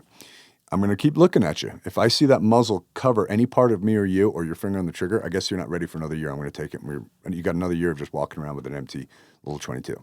So that was kind of my little thing. And man, they wanted to hunt. So they're like incredibly diligent about it, moving around, you know, making sure their muzzle didn't cover anything, their finger was straight. And that was one way that I broke mine in. Yeah. Yeah. That's how I was broken. It was like, here's your gun. But the airsoft this is your responsibility. Right. Right. As me as a young man going with an uncle or my grandfather, it's like, this is your gun. This is your responsibility. Basically, don't fuck it up or we're going to bring down the wrath on you. Yeah. And I think that just that sense of responsibility and then the comfortability of like being around it doesn't mean that I didn't probably screw up at some point. Right. You know, I've shot out plenty of windows with BB guns and shit like that. I did as a kid. Stuff that boys do, yeah, you know, but never with a 22 because I knew the implications of what that. Yeah. Yeah. Well, you know, when I started my boys shooting, it was around 6 to 8 years old, and it was with that same single shot. It was one at a time. I was literally standing within snatching distance. And I told him, here's the deal. We're going to shoot that piece of paper right there. You know, we're going to be fun with that. I'm not going to yell at him and make it a bad experience. But here's the deal. If you put your finger on the trigger when I tell you not to, or you turn around, we're done for the day. So you need to be very diligent about this. And I was really within snatching distance at any time. So if they started to turn, because they're, thinking about something else or whatever, right? So I think it has to be in a very controlled environment. 100%. And, as Grossman talks about in his books On Killing and On Combat is... I'm going to have to put that in the queue. they're good on the reading list. Yeah. And they're kind of oriented towards police and military, but really they apply to any armed citizen. And he gets really deep in the weeds of like psychology and physiological effects of stress, tunnel vision, audible exclusion, all that kind of stuff. Really? Breathing and That's even awesome. sleep deprivation. He gets really deep in the weeds in it. But anyway, it's good stuff. I mean, it'll open up your eyes for sure. But anyway, back to this is, I always told him, I'm like, if there's any screw ups, we're just done, but you can't just assume that they're going to do this right. You have to be on top of them. But as Grossman talks about is until around age 6, they can't differentiate between fantasy and reality. So what I mean by that is this. If they're watching Saving Private Ryan, the beach scene, the beach landing on D-Day, and they see like arms blowing off and shit, they think that dude's arms really being blown off, right? So, and as parents, you go, no, it's a I'm not fake laughing at that. I'm laughing at my 6-year-old. I'm going to tell you a story here in a minute. So, I mean, as parents, we explain to them, if they see that like, it's a fake arm or it's computer enhanced, whatever, right? Right. But until around 6, and then we all mature differently, but they're going, shit, was that real? Like they actually ingest that as real information. That's why you got to be really careful about showing kids extreme violence. Oh, you have to be careful what you say to them because like one of my favorite things to do is just joke. Mm-hmm. So if you tell them there's a gorilla in the basement, they might really think that there's a gorilla in the basement. Like, so, to that point, I would say that, firearms training I wouldn't do until at least 6, maybe 8, just because of that misunderstanding of what's fantasy and reality, because then they don't know the difference between a toy gun and a real gun, right? And I'm not opposed to having kids play with toy guns. I mean, I grew up with them. I think it's silly what the parents when they say, I don't let my kid have a toy gun. But they do need to understand the difference. That's for sure. You need to have a long conversation about that with them. Right. So they do understand the difference. Just in case they were to find a real gun. They're not going to find it at my house because I secure my weapons, right? But what if they go to a buddy's house, or one of their buddies comes over and they know the code. That's why you shouldn't tell them the code to your vaults until, you can trust them. I mean, for mine, it was around 18 years old. I'm like, all right, I think you're old enough, mature enough, trained enough that I can give you the code for when I'm not here. If you have to beep, beep, beep, get a gun in hand, because there's somebody trying to get in the front door or something, right? But that's a trust thing. And, they're all mature differently. I mean, I got twins, and one matured way faster than the other. I mean, they're just different people. Right. Yeah, and so even twins can be that way. So it's case by case for sure. Yeah, 100%. Yeah. Yeah, and I think giving them that little bit of rope at a time, man. But yeah, no, thanks for sharing that because it's going to open my eyes to some different things. I got to figure that out. It's like something that's on my list of like. So I'm required reading. I gave you 2 already, right? The 2 Grossman ones on combat, on killing. 2 others that I'd throw out there. One is the Little Black Book of Violence. Okay. And it sounds like something nefarious, right? It's not. It's actually what every young man should read, especially men, but women too, but especially men, and how to avoid trouble and not put yourself in bad positions. But if you're in that position, how you should act. Yeah. And then there's another book by Matt Thornton called The Gift of Violence, and that's an excellent read too. Jeremy, you writing all these down? That's the end of my reading list, but Matt Thornton's is an excellent read, and heck, the 12,000 Generations I actually got from that book. Okay. As an instructor, you read something like, well, that's really good. I can use that. And, my stats when I throw them out, they're typically from CDC, DOJ, or FBI. And I can't always remember which one, but they're actual stats. It's not just stuff I'm pulling out of my ass.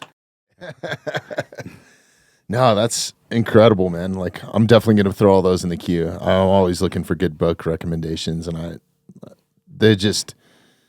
think that there's so much that people can learn from your experiences in your book. One of the things I want to dive into, because we just went on this tangent about concealed carry and knowing how to use them and that sort of thing. I think one thing that's kind of left in the dark is, what if you are concealed carrying, or what if you have your gun in that glove box and you do get pulled over? Mm-hmm. Like, what's the best way to handle that situation? Because that's kind of a gray area. It is. It's something that police officers, I can't imagine how nerve-wracking it is walking up to a car with tinted windows that you can't see in, which is pretty much every vehicle nowadays, right? Yeah. Because it looks cool. And then, it's the middle of the night. You don't know whether you're walking up on, somebody that's responsibly coming home from dinner with their wife, Right. or if it's somebody that's a criminal, or like, I mean, you do have a chance to like run their plates to see if it's a stolen car, whatever, right? Like, but just the normal stop. Mm-hmm. And because we're such a gun heavy country and people do carry guns for self-defense, what's the best way to handle that when an officer does approach? Is it like to let them know right away, or wait for them to ask? Or like... So this is the way I explain it in my concealed carry classes. Okay. Because this is a question that comes up frequently. So for starters, from a legal perspective, you don't have to. Just so you know, you do not have to. But I think it's a good idea. Now, in my experience of 25 years as a police officer and then a year and a half as a deputy before then, I have found that police work is generally very pro-gun.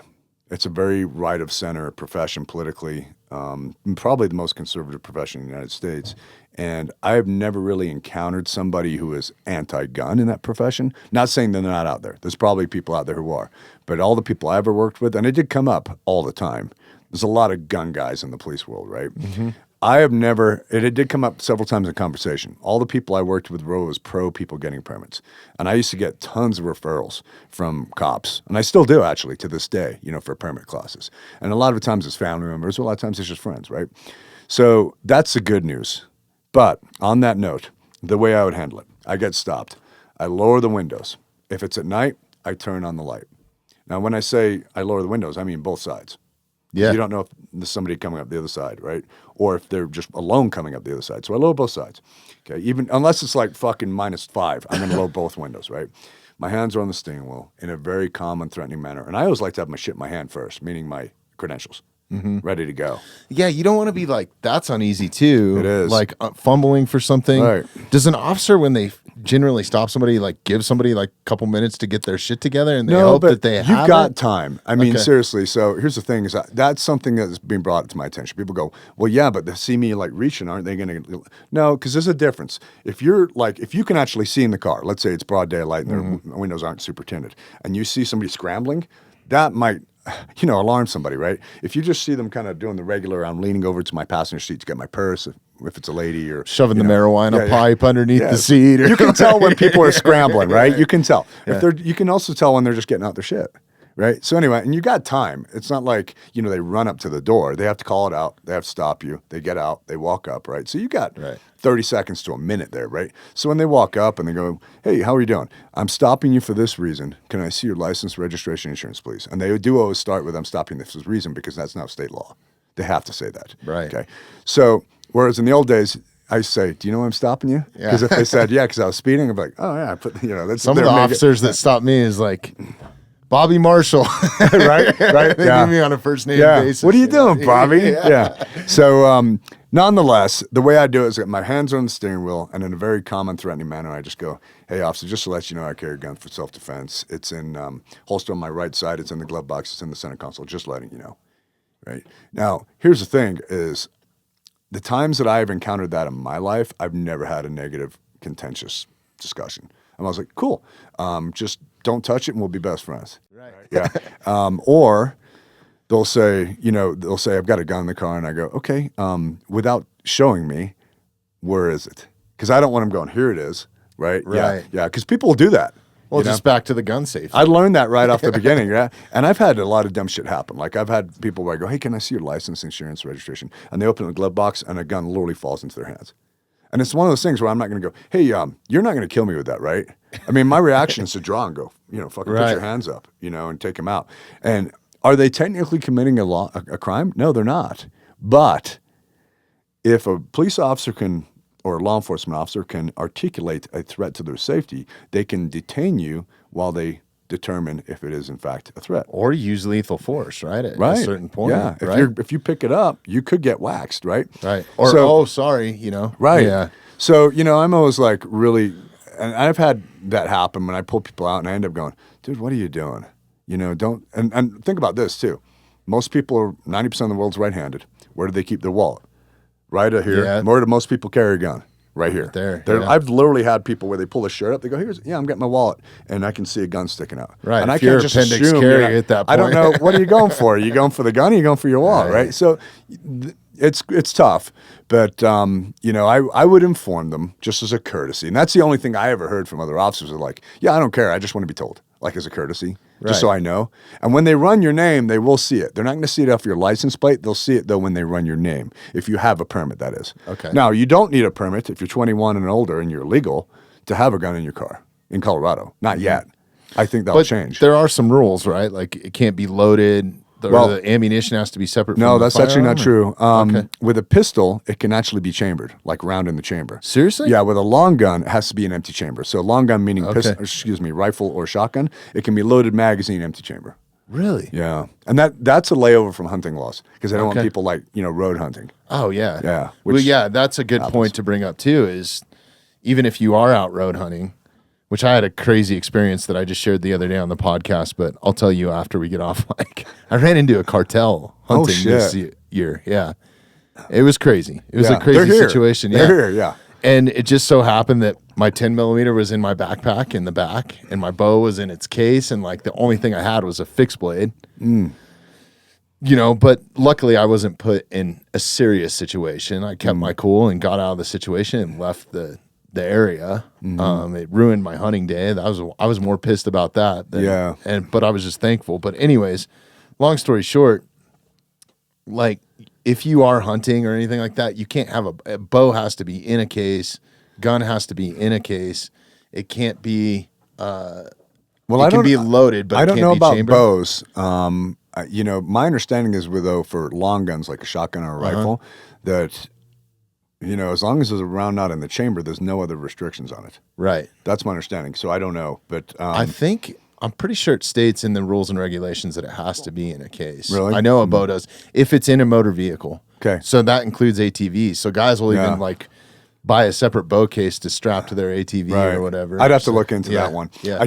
All I dealt with stopping Jeremy's people with pistols. fact checking us now. Yeah, with pistols. Yeah. I just know it could be completely loaded. Wow. It makes no difference in the eyes of chambered, law. too. Yeah, That's crazy. Yeah, All right. But currently, there's no law against that as long as you're over 21 and not a convicted felon, not intoxicated, et cetera, right? You're legally carrying.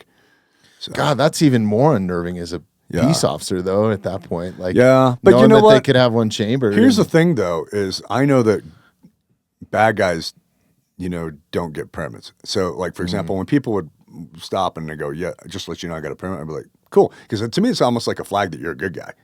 Because I'm like, okay, shitbags don't get permits, so we're probably a like-minded individual to begin with. That's a crazy way to think about it. Yeah, I never really thought about it that way. Yeah, when you run somebody in a computer, when you put their name in to see if their license is valid and if they've got any warrants, that's what they're doing when they do a traffic stop, right? Right. All these tags will come back, like they call them hits or tags or whatever, but they're all negative except for one. The only one that's actually positive is a permit. And you go, oh, it's, gun guy. He probably thinks like me. Because bad guys don't get permits. Yeah. Yeah, they just fucking carry anyway, right? So everything else What'd you find, Jeremy? Right there.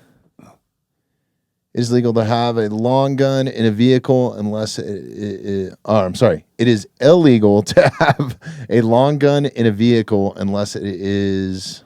Chambers unloaded. Chambers unloaded. Okay, but it doesn't cool. say anything about... doesn't say like a a magazine or a case. Yeah, you're right. Yeah. All right. Yeah, that's the way I remembered it. So look up hunting laws because it might be just in case. Wouldn't that be the same? Yeah, I would think state statute is probably the same. Right. So, but that's the way I remember it. Okay. Yeah. I mean, again, I've been unplugged for 5 years, so I don't know for sure. But I could have swore I read that in the hunting rules and regulations. It might be a hunting rule and regulation. Maybe look that up too, just in case. Yeah. I just want to make sure before I start spitting out. Yeah. So yeah, I'm sorry. Mm-hmm. We were going on about. Unless they're unloaded in the chamber Okay. and magazine. What does that mean? Unloaded in the chamber and magazine. Go to Colorado Parks and Wildlife. Well, that would up. be completely unloaded. But you know what? That's contrary to the last Google search you did. Yeah. These Google searches. I swear to God, you can find anything you want. Like, well, I'll tell you the real place to look would be Colorado Revised Statutes. Okay. That's where you'd want to look. Okay. It'd be under Title 18 Colorado Revised Statutes. But anyway, you're gonna have some digging on your hands there.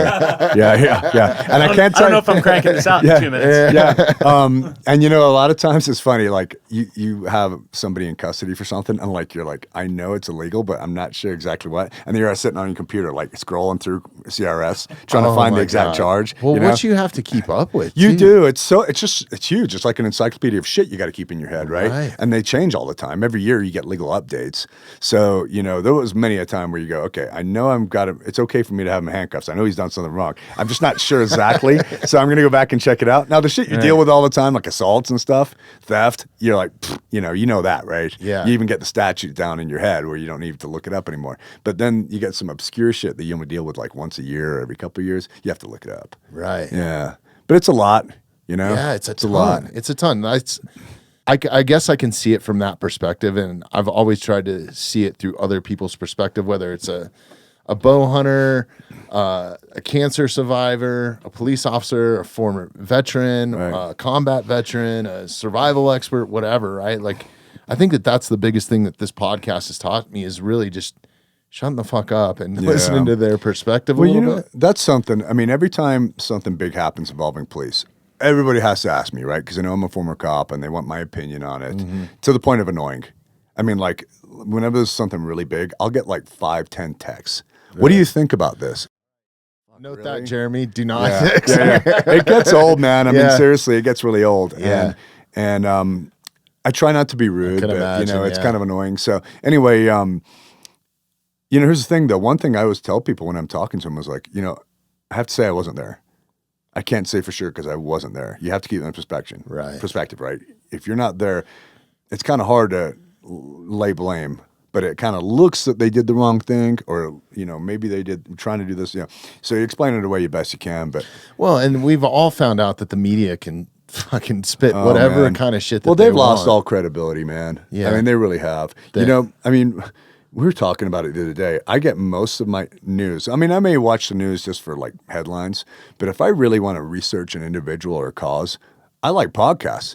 If I watch a 2 or 3 hour interview of a guy, I can tell if he's full of shit and if he's going to contradict himself because he'll come back to different talking points, right? And I just feel like you get a better grasp of the individual listening to him talk. Plus, for it gives couple them a hours. moment to, unless it's a scripted podcast, because you can pick those out can. pretty easy. Yeah, there you can. there are Yeah. those out there. Where it's softballs. But where it's like thinking out loud, like we're doing right now, like you can really, I think that you can really divulge how a person thinks, acts, reacts, that sort of things, because you're kind of in the hot seat, right? And what Like, kind of person they are too. Yeah. You can just gauge like, are they a good guy or are they a piece of shit? Well, it's a way to hang out with somebody without physically being Yeah. in the room with Yeah. them. And That's getting the to know feeling them. that I get. Getting to know them. Yeah. Because I'm a podcast listening fan, Yeah, me too. There's so many good ones out Oh, there. there is. I've got probably 3 or 4 that I listen to regularly. But, it's funny. We're talking about the traffic stops. So, I got pulled over somewhere around last Christmas. And I had one of the most recognizable people in the world in the back seat. I was doing an executive protection detail. And I'm driving. And I got another bodyguard next to me in the passenger seat. He's in the back. We're in this big ass like escalator or something, right? And we're speeding. I was speeding. Sorry, right? So and I'll just tell you, it was Aspen, right? So I'm doing 35 and a 25 on Main Street, and they got rightfully so. They should hammer people because they got all people crossing all day long, skiers, carrying their skis and shit, right? Right. So anyway. But that's kind of the MO there. It's like driving It is. through Morrison and doing It is 35. Well, I don't know. That's an interesting talking point. Yeah. Did you see yesterday the disbanded Morrison Police Department? did? Disbanded yesterday. Wow. And I actually know a guy who works for them. So I- is it part of Jeffco now? Jeffco is going to do the Jurisdiction? patrol there. Wow. They just What? they disbanded That is- Morrison Police yesterday. It was on the news. Holy shit. And I immediately texted the guy. I mean, it can't be a big department. I don't know. No. It's There's probably like 5-10 people. But Literally, they were there to do I traffic texted him. I'm stops. like, is this real? He goes, yeah. He goes, I just found out about it myself. Dude, I'm going to do 30 right through Red Rocks And to celebrate. Yeah. yeah. So 27. I think I know. anybody that lives in this community has gotten a ticket in Morrison or Right. multiple. Yeah. Yeah. So I think they But relieved anyway, the chief, sorry. and then they Yeah. just disbanded the whole department. that is wild. Yeah, it's nuts. Okay. I mean, I don't know much about it. I can't wait to talk to the guy and hear the real story. He Yeah. says, he goes, it's a crazy story. I'll tell you. Right. But nonetheless, so I'm in Aspen, and I didn't even look at my speedometer. I'm doing 35 and a 25 on Main Street, right? And all of a sudden, I see the red and blues behind me. And I'm like, oh fuck. right? So, I mean, everybody does, right? I'm a retired cop and I say that. Right. And so I go, sir, we're getting pulled over. And he goes, what? And he like looked over his shoulder and he goes, you weren't doing anything. I go, no, I was speeding, you know? And anyway, so I pull over and I lower the two side windows, just like I said you should, and I put my hands on the steering wheel. It's pretty cold out. You know, we were actually on our way to ski. Right. And it was like 7:45. We had to be there at 8 to meet his buddies on the ski slope, right? And anyway, the officer walks up and he stops like at the rear fender and he goes, can you lower the back windows too? And which you should have done, you know. If I was, and I teach traffic stop classes to police, I'm like, you should do that. So I'm like, okay, but it's cold, you know, and I didn't want him to see the guy either. So anyway, I go, all right. So I lower him and he walks up and he like stopped at the rear and he looks at my, you know, my client. He like did this stare for a second, like he froze because he recognized him. Right. You know? I would bet he's top 5 recognizable people in the world. Okay. Right? And that includes other incontinents. So anyway, and I've been on and off in that detail for about 3 years part-time. So anyway, then he comes up to me and he goes, you know, can I see your stuff? You're speeding. I go, yeah, I'm an idiot. Sorry. Here's my stuff. You know, and I handed him my, all my stuff. And I go, by the way, I am armed. Here's my retired police ID. And, you know, and everything else, right, along with my license registration. He goes, all right, well, we typically just give a warning first time. I'm just going to go back and run you, make sure you're good, and then I'll come back with a written warning. I go, cool, I deserve it, fine. So anyway, we're sitting there, and he's taking like 5-10 minutes, and my protectee goes, can I just get out and walk? And I go, actually, sir, you can't. And he goes, well, why not? And I go, well, actually, you're seized under the 4th Amendment. Trust me on this one. I know this, and you can't get out and walk. I go, they can't force you to give an ID, which is true, but as a passenger, unless there's something other reasonable suspicion. But they can't, you are seized during that traffic stop.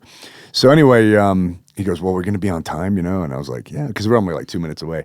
So I got him there on time and everything. But man, I was so embarrassed. And I'm like, sir, I just don't want to say I'm a moron. And he goes, that's cool. It's happened before. And, but man, he busted my balls. We were there for 4 days, and every time we drove down that street, he'd be like, do you know what the speed limit is here? And I'm like, yes, sir, I do. I deserve that. Thank you. Sounds you know? like an all right guy then. Yeah, no, he's a really good guy, actually. He's a really good dude. That's awesome. Yeah, but Yeah, no, I think that there's, you know, like one of the highlights I think in this book that you put really well, or something that really drove home to me is, well, there was a couple things, man. Like some of your sayings in the book, like, was it do stupid shit, get stupid prizes? That's right. That's right. That was awesome. Yeah. But then also just explaining, like, most people that experience a police officer, it's like 99% of the time it's in a negative situation, right? Right. And then also the I guess I don't know how to explain this. So I'm just thinking about it all the times that I've been involved in a situation where the police needed to be called to my home or somebody else's home or whatever. It's a hostile, it's like one of the worst memories that I have in my life, right? Yeah. So I don't think like people put that in perspective either. Yeah. Like It's a tough. lot of the encounters that you guys have are all negative. Well, or you know, 90% of What them, that right? brings to my mind is a chapter in there called Stop Police Brutality. You're right. Yeah. It's a great one. So it's facetious, obviously, by the name. Yeah. Stop Police Brutality, you know, with exclamation point, right? And I go into, you know, really, I've got a couple of ideas for how to stop police brutality. 1, don't break the law. 2, if you do break the law, just do as you're fucking told. How about that? that would stop like 99% of police brutality overnight, right? So, you know, all this shit I've ever seen in my career was where things went south is because, not say the police officer didn't do the right thing. So sometimes the police officer goes overboard or they lose their cool and do something they shouldn't or say something they shouldn't. That absolutely happens. You're a human being. Things get away from you. But it's always a result of something that led to that, right? And that's something that we kind of forget, right? Unless you've got robots walking around, you're never going to eliminate the human factor of people making bad decisions and doing bad shit and stupid shit and just, you know, things they shouldn't do, right? I mean, it is what it is. So, especially under stress and in negative situations like you're talking about, you know, statistically, the stats on it are really, really interesting if you ever look at it. So, for example, there's an interesting study that was done by the Skeptic Research Center. You can Google this shit, right? And it was fascinating. It was in 2020 after the George Floyd incident. And what it was they did a survey of people to ask them, how many unarmed black men do you think the police kill every year in the United States, right? And the answers was like 0 to 10, 10 to 100, 100 to 1,000, 1,000 to 10,000, 10,000 or more, right? Holy and they shit. also asked people where they get their news from. And it really was a big difference. The people who got their news from, say, left-leaning news sources versus people who get their news from right-leaning news sources. They had very different opinions on this, numbers-wise. But anyway, the average was like 1,000 a year was the average, is what people thought. They killed. They thought that U.S. law enforcement kills roughly 1,000 unarmed black men every year, right? And there was people who thought it was over 10,000. So if you look, they went back 1 year to 2019, and they found that if you compare white Hispanic versus black. For starters, I think it was 24 white Hispanic killed, unarmed people killed by police that year. And the same time, it was 12 unarmed black people killed by police that year. Now, when they to specify unarmed, is that handgun or is there it's just other no any arms. weapons? But okay, yes, but they dig into it a little bit more. gotcha. So, for example, out of that 12, 10 of them were very egregious circumstances, like they're trying to take the officer's gun out of their holster, or they're trying to run him over by a car, something that they, deadly force is authorized for. There was only 2 where they were like truly unarmed and in question. And in both those cases, the officer was charged, right? Wow. So, and here, another interesting stat is this, is if you look at the homicide rate, rate. I'm sorry, I'm just doing the math in my head because I'm not the sharpest tool in the shed, but that brings it down to like 10, right? Math is hard. No, it brings it down to 2. 2. Yeah. Okay. So it's 2 true unarmed incidents. Right. And in both cases, the officer was armed. Out of 700,000 officers and all the uses of forces around the country every year, that's actually really fucking good. Yeah. Really good, right? How have the statistics changed now that we're in this age of telling the police how to police? Yeah, Like, I bet it's even gotten less. But just to finish off real quick with that, the stat is that it was roughly 6-point-something% of all white homicides, and I think they include Hispanic in the white when they do their white Hispanic, roughly 6%. It was like 6.5% of white homicides were from police.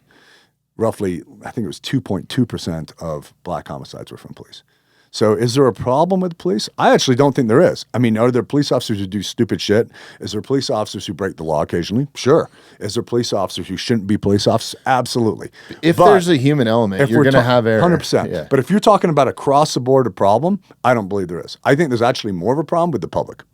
I think there's more of a problem with the media because anytime, just because I know some police officers that have been involved in some media brigades, I guess you could say, the media never turns around and blames the criminals. Like even at Columbine, right? Absolutely. They blame the police departments or even, what was the Uvalde? Was it Uvalde, the Texas one, right? Yeah. I mean, people still die, but the reason why that all started, maybe the police didn't do the right thing when they showed up, and I agree with that. Yeah. But all the blame was put on the police department. The police department. Nobody talked about the active shooter that was in the building breaking the law in the first. Well, let's talk about Uvalde for a second. So, I mean, I admit that when stuff is brought up about police misconduct, I usually automatically go to the police's defense. And I'm a little bit defensive about, no, I'm not a little bit, I'm defensive about police work because I've taken so much shit over 27 and a half years. That was probably a really bad example for no, me to bring up. No, it's not. I mean, because I don't think they did the right thing. Yeah. Yeah. I don't either. But on the other hand, I wasn't there, which I always say. And you know what a lot of people don't realize too is that he had barricaded the door. The first 2 officers who tried to get in, he shot through the door and injured them with a rifle, right? And they were barricaded. And they backed up. They were both injured and they backed up. So it's real easy for us to say, well, if I was there, even though I got a guy with an AR on the other side of the door with this barricade, I'm just going to fucking work my way through that door while he's shooting through the door. I mean, really, and I love it when people say to me, well, I just fucking kill him, right? Really? Have you ever killed somebody before? Right. I want to see how that goes for you, right? Yeah. And all the training you have, right, too. Yeah. So I think it's really, bodacious of people to say that. It's very arrogant and bodacious. That's what I was trying to get out at the very beginning of the podcast. Now, on the other hand, unless you've walked in those shoes, how can you fucking... And that's with anybody and anything in life, right? Yeah. And I even go as far as like, you've encountered a lot of famous people like I have. And some of them, they come across as complete fucking assholes on TV or whatever. Do you know who I am? Whatever. And, but, on the other hand, I mean, I do cut them a little bit of slack because from being around people who are ultra rich ultra famous, it's fucking hard. Like, you can't go anywhere without being bombarded. It's unbelievable. And I haven't seen many people who handle that well. Most people don't. You know, one guy I'll bring up that I'm going to mention his name because I don't think he'd mind. Plus, he's such a good guy. I know he'd be okay with it. But Rob Lowe, the actor. Yeah. Right. So I've done protection detail for him, and I've actually done training for him too. Right. And I love the guy. He's one guy that we actually had this discussion once. I go, how do you deal with this shit? Because what happened was he got interrupted eating dinner, where he literally has a fork halfway to his mouth, and these two girls tap him on the shoulder. They were probably 17 to 19 years old and wanted a selfie with him. Mm-hmm. And he's the nicest guy in the world. He goes, yeah, no problem. And he put down his fork, turned around, took a picture with him, went back to eating. And I'm like, I went up to him and I go, guys, please respect our privacy, Yeah. And they go, oh, okay. And they left. But here's the thing is that I couldn't get in between them fast enough. It happened, right? And I apologized to him. I go, man, I'm sorry, And he goes, I get it. And I go, how do you deal with that your whole fucking life? Because it's been that way for him since the 80s, right? Yeah. And he goes, it's just part of being in the position. I accept it. And, I don't think people mean anything by it. Yeah, I could see why people get super upset. And some of the artists that I've worked for, I mean, they're just like, for the most part, 90% of those people are real people. They want to have a genuine conversation. Just back to like, right. We were talking about operators or police officers, like just treat them how you would treat your brother or your sister or a normal person when you have a conversation. I think the first thing that comes to people's mind is like, people are never going to believe that I ran into Rob Lowe at the airport. Yeah. Like, I got to go get a photo to like prove it. Right. And then you have the trophy to show everybody. It's like, yeah, they want their photo. If people would take a minute and walk up to him and just say, hey, man, I really appreciate your work. I can't believe you're here at the airport, and have like a normal conversation with him and be respectful about it, right? I've seen that go so much further, whether it's a 100%. Pro fighter or an ex-NFL football star. And I have a ton of friends that are those things and perform at those levels and get approached all the time. But then also working for rock stars and traveling through airports with them and all that sort of stuff, that I think that goes a lot further. Yeah. And a lot of times you end up taking a picture at the end of that anyways. Right. And now you've had a human experience. And don't be rude to people. Yeah. So, I mean, like, I'd say the biggest conflict I have with people when I'm doing bodyguarding details, and I wouldn't even call it a conflict, it's just where I have to step in and ask people to step back, is when they're eating. That is number one. People are eating and they're literally having a discussion with their friend eating, and the fork's like halfway to their mouth, and somebody comes up and starts taking pictures. Right. I'm like, really? Would you do that to other people? Would you like somebody doing that to you? Right. I mean, it's just rude. Yeah. If you catch them on the way out and go, hey, I love your work. Do you mind if I get a photo from my wife or whatever? They're generally, yeah, okay, cool. That's different, right? But you're interrupting me as I'm in the middle of putting food in my mouth. Right. That's just rude. Not when I first started in the music business, I specifically worked for a really smart guy that broke like these super famous artists. And one of the things that he did, his career was built on his reputation and saying this person is big and is going to be the next big thing, right? His entire reputation with all the record labels were looking at him going like, okay, who's next, And he's like, I'll tell you when I find him, like that sort of mentality. But what he would do is basically put these people on tour and test them, make them stay at a party till 3 a.m., make them go to a radio interview at 4 a.m. after the party, and then show up and do your show, and then have another, just over and over again, and then putting them in paparazzi situations like, hey, you're going to go to this party and hang out, and there's the it was kind of like that. Yeah. That test, because 90 to 80% of the band's people, there was always one person in there that was just decided like, this is not for me. Right. So I think a lot of people, they all want fame, but once you get catapulted into that and you see what people actually go through and how they can't live a normal life. I think some people don't handle it well too. Yeah. Like there are people that I've worked for where they definitely don't handle it well. They don't handle media well. They don't handle people coming up to them well. I mean, it would be so much easier if they just were like Rob, where they just go, yeah, it's part of the deal. And, Yeah, the saddest part is to see him go into seclusion. Yeah, like I've worked for some artists that will spend hours in their dressing room by themselves until it's time to go to the stage. Yeah. Then they don't want to go to the stage because they don't even want to have the interactions Right. until they're actually That is performing. sad. That is sad. It's horrible. Yeah. But I don't know. I guess it's kind of, you got to really think about stuff before before you want it, right? Yeah. Careful what Be you careful wish what for. you wish for. Yeah. You know what though? You can mask yourself pretty good. I mean, if Yeah. you put on a baseball cap and some sunglasses, you'll walk past like 99 of 100 people and they won't recognize you. Oh, it's crazy. I've noticed that. Yeah. Yeah, but once you reach that like superstar status, Yeah. like, but I've got you I mean can't I've got a go couple fucking that anywhere. are really high like that. And if they just alter their look a little bit, you know, like the sunglasses and a hat and Right. and they avoid eye contact with people, they just kind of walk on a mission. Yeah. Not taking their time. They'll just walk past people and everybody's just doing their own thing. People are pretty unaware Right. of their surroundings, right? Yeah. Yeah. And every once in a while somebody will go, you know, but it's Right. pretty rare. Yeah.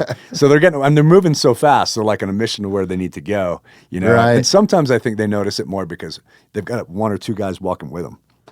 Well, yeah, that's always the thing. That's We used always to do that at the bars to pick up chicks. It was Yeah. like, you know, Yeah. it's all about the group and the presence. They can pick you know? us out better Yeah. than they can pick them out. Right. Because we got that look to us, right? Yeah. And guys on the protection wall, they'll got that look to them.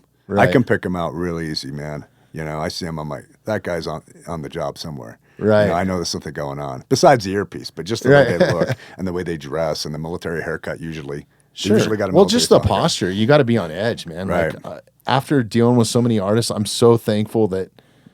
And I did actually take a couple personal protection jobs, and I was like, I'm never doing this again because it was like some of the worst experience, stress that I had. I think. I don't think it's fun. No, it's No, not. I mean, I've done it for a lot of years. the responsibility is And- so heavy. I do. I mean, as much as a week, a month of that, Mm-hmm. and I got to tell you that like it's not something I enjoy. Right. It has occasionally has a fun time. You know, I've got one client that's an NFL owner, and you go on the field with them, and, you know, or you go in the sideline and you go in the locker room with them to talk to the coach or whatever, and you go everywhere with them, right? And that's kind of fun being part of that. But those are rarities. The other 99% of the time, you're standing around, a lot of hurry up and wait. There's stress. If you fuck something up, you can be gone. You're a private contractor. Then go, you know, get out, get on Right. the next plane, go home, right? You deal with a lot of fucking attitudes too, right? Usually Yeah. from the assistants, not from the person. Yeah, From the it's always the handlers, dude. Yeah. They're the worst. They're you know, it's wound like, tight, OCD. Yeah, you need to talk to me before you talk to them. I'm Right. like, no, fuck you. You know, And they like, have you do it's- shit that's just ridiculous. It's Yeah. not like your job. And, Yeah. Yeah. So yeah. That's why I quickly found out. Like, I started in the industry as a tour manager, and it was basically that paid babysitter where you were like, Yeah. okay, I'm telling the security guys we need to be here at this Yeah. time or whatever, right? So you're organizing all that, their travel. It Yeah. sucks, dude. It's the worst. And then I quickly learned that I was like, okay, if I go into the production side, I only have to see the artist when I got to walk them Right. to the stage, and that's Right. it. But that still entailed me standing next to one of you guys that's protecting them Right. outside of their dressing room, and then us all walking to the stage Yeah. together. So you Yeah. just like, sometimes it was hours. Sometimes it was Oh, like, man, especially you get on these radio shows or like, you're just Yeah. like, fuck, what do I do? But I could at least walk off and go get his coffee or Yeah. like go see Yeah. a change of scenery, you know, like Yeah. those guys. Yeah, it's crazy, man. You know, the only reason I've done it, quite frankly, is because it generally pays pretty well. yeah. I mean, but I could leave it in a second. Right. It's not something fun. I mean, you know, movies are, you know, everybody's in a suit, and half the time I'm in business casual, not a suit, you know, Right. or I'm in whatever they're doing. If they go golf, I'm in fucking golf wear, you know. So it's, you know, it's not a lot of glamour, quite frankly, like in the movies. Right. Yeah, I could take it or leave it. And you know, and that's one of those things too, where you've got an expiration date because people all of a sudden won't view you as dangerous. So like I'm 56, right? I figure when I hit about 60, they're not going to call me anymore. You think so? Yeah, I because don't know, dude. Maybe You're I'll pretty be fit. I'll be grayed out, and you know, and I won't Nah. look like anything formidable anymore, right? Nah, man. Yeah. But how old are you right now? 56. Are you? Yeah. Shit, you don't look like Thanks, it, man. I appreciate yeah, that. No, I think- thanks a lot. Yeah, keeping up on your physical fitness and all that It's stuff. huge. That's something. Fitness and diet, and you know, when you act old, you're going to get old. That's the way I Right. look at it. Yeah, that's so true. Yeah. I think so. Yeah, Yeah, 100%. man. Yeah, I think they'll still be calling you. And dude, honestly, me like knowing so many people and like the guys that I'm most scared of are guys that are like 60. They have so much more life experience. Well, They've there is probably that. been in so many There more. is that. But then you also look at like Mike Tyson versus Jake Yeah, Paul when it yeah. comes down to actual physical ability. But yeah. like you said, another one of your lines that I loved in that was being a one-eye man in a blind world. Yeah. So, Right? yeah. Like that's Exactly. just knowing a little Yeah. bit of combatives or a little bit, because the average person doesn't know how If to you know a defend little bit, themselves you're ahead or- of 99% of the world. I Right. mean, so the way I always say is, in the land of the blind, the one-eyed man is king. And I got that from one of my jiu-jitsu instructors in the mid-'90s. And I was like, fuck. And you know where I got it from? It was cool. I was rolling with everybody in jiu-jitsu. And I was having a good day. I'm fucking tapping everybody, right? And I must have showed on my face, like I was really proud of myself. And he looked at me and he goes, land of the blind, the one-eyed man is king. Yeah. And I was like... In other words, you just beat a bunch of chumps, right? Yeah. And I was like, oh, yeah. But anyway, that resonated with me. I was like, that's a fucking great expression. That's awesome. Yeah. So that's one I throw out My there. But I believe in it. professor up here is great. Shout out to Dave Roberts and Brazilian Top Team up here. They're just good people. It's a bunch of, I mean, there's no like, well, I guess there's been some pro fighters in there, but it's just the old guys in there, Yeah. to get a workout in and stuff. But I've had those moments where he's been tickling my ear with his black belt, I'm just like, yeah. It's getting very humbling. destroyed, yeah. It is very humbling. It is very humbling. And laughing at But me. it's a real But, martial yeah. art, it's not Yeah. fantasy. No, Yeah. I think for like one of my goals is for my daughters to be purple belts by the time they're going on dates. I think Yeah. is key. I think it's good skills. I think that I put a purple belt against a black belt of most martial arts. yeah, for sure. Especially if you're in close quarters, like if there's a lot of times any altercations that I've ever seen are either people are using their mouse or they're literally on top of each other. Yeah. Like Yeah. just personally, that I've seen. 100%. So it's like jiu-jitsu is great for that. Is it great for a street fight or to be rolling around on the concrete? Probably not. But in a rape situation, I don't think there could be anything No, better. And that's what I absolutely. worry about with young girls or Yeah. females. It's like, So women are, not to sound like this, Yeah. but that strength-wise to a man, they're inferior, right? absolutely, So yeah. like knowing some skills. Well, to I get looked out it of up those. because I was interested to know. I Yeah. looked it up a couple of years ago, and the American Medical Association said that the average male has 4 times the upper body and 2 times the lower body. That we're born that way, right? Right. And in this country, there's a lot of weird shit Dude, going there's on. some right? badass chicks out there but now, though. But where I was going with this is, a lot of people saying 2 + 2 = 5. It doesn't. It still equals 4. Right. And that's Yeah. why you got that, that cross-gender chick who one punch wins an Olympic gold medal. It's so- that's ridiculous. That kind of shit needs to stop. Yeah. Right. But here's the I thing: agree. is that are there a few women out there who can take the average guy? Yeah, but they're one in not thousands; they're one in millions. Mm-hmm. Right.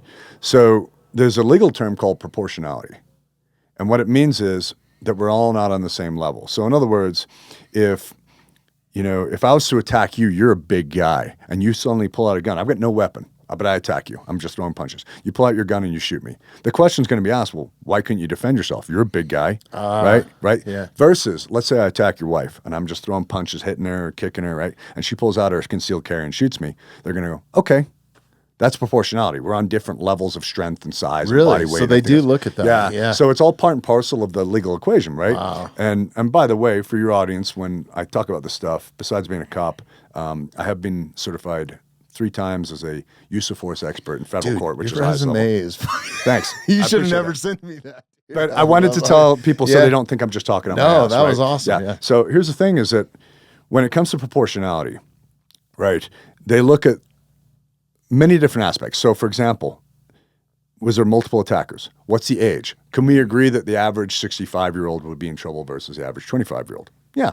I mean, is there probably some dude who's out there 65 or ex-pro fighter who can, jack up the average? Sure. Right. We're not talking about him. We're talking about the other, 100 million, right? Right. So, physical abnormalities. Let's say you all of a sudden tore your ACL and you're walking around on crutches. Can you defend yourself anymore? No. So your threshold for using deadly force gets way lower.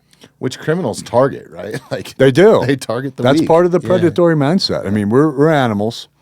And, if you look at it this way, think about like the lion pack going after, a bunch of zebras, right? Mm-hmm. They don't go after the biggest, juiciest zebra, the healthiest one. They go after like the slow one, the babies, the old ones, the one walking with a limp. Right. The easy targets, right? Yeah. And humans are exactly the same way. Human predators are exactly the same way when they're picking their targets. 100%. They don't go after guys who look like me and you. Right. They're going after women, kids, younger people, older people. Or how about just, having your face in your fucking phone? Man? Absolutely. I see so many people. Awareness just is so much a part of that, right? Just knowing who walks through the door, or where you sit, or and not making eye contact with people, and just little things, right? Yeah. So, my area where I live, we've got these cool trails that go through like hills, and they're beautiful. So trees and deer and all this shit, right? So I run them at least a couple of days a week. I'll go for a run or ride my bicycle or something, right?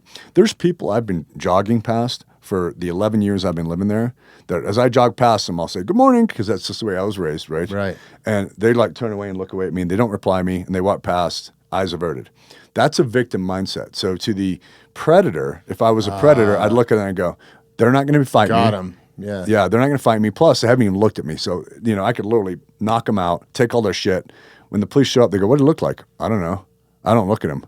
Right. I don't look at people. So when you're looking at somebody, it's not about like, can you kick their ass? It's more about, am I going to be a pain in the ass? Am I going to make a lot of noise and bring attention to us? Right. Am I going to struggle?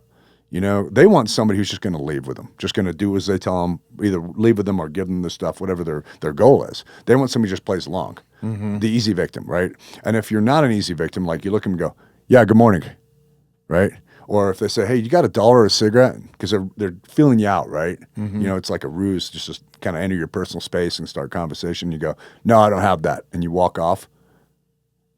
You're by your tone of voice, you're telling them, I'm not an easy chump. Right. I'm not going to be taken easy, right? So, I mean, you know what I'm doing? Some of that's, a lot of it's body language too. 100%. Like just posturing. 100%. Like you don't have to mean mug somebody, but you need to let them know, like, I see you. Well, like, how about walking like with slumped shoulders versus being confident? Yeah. Right. So this is all kind of stuff I talk about in my women's self-defense seminars. Mm-hmm. And I mean, it's just basic stuff. But I mean, again, not to sound misogynistic, but women are guilty of this. Like they're more in tune with sensitivity than we are. Right. Like I'm not super concerned about offending somebody because I cross the street when they're walking towards me. Whereas a female is more concerned about that kind of thing. So I was telling them, hey, it's okay to occasionally offend people. And if it was wrong, like you didn't need to offend them, at least you're safe. Especially in this day and age, man, with like everybody's living their lives online, right? You and me included, with our businesses and the podcasts and stuff. So I don't knock it, but I just feel like it's made everybody walk on eggshells so much more. That's what I love about this podcast, and why I bring specific guests in, and why I was so excited when you reached out. Because after I think I called you right away. Yeah. Because I was like, I got to get a sense of who this is. And the conversation we had on the phone, we could have recorded. It was awesome, right? Yeah. I think I was on the phone with you for like an hour. Right. But I just want people to be real, and I want to convey that because I think so many people are scared to say what they actually think or feel. 100%. And I feel like that is destroying freedom, even though we still have the First Amendment. Yeah. I mean, they're altering freedom of speech because 100%. they're making people scared of what they can say. Right. And this goes right back down to law enforcement or first responders. Now they can only say certain things, do certain things, react at a situation in certain ways. I urge people, just be yourself, be confident, and go get the training if you're not. Like that's what makes you confident. Well, and to that point, I mean, I'm a believer in being humble and polite to everybody I meet. Mm-hmm. And I don't try to alpha dog males when I meet them. If you're better than me, fine. I'm not threatened by a guy who could shoot better than me or is stronger than me or does better jits than me. Cool, man. I want to learn from you, right? Right. The maladjusted male, you brought up toxic masculinity, right? Mm-hmm. So that's totally misused.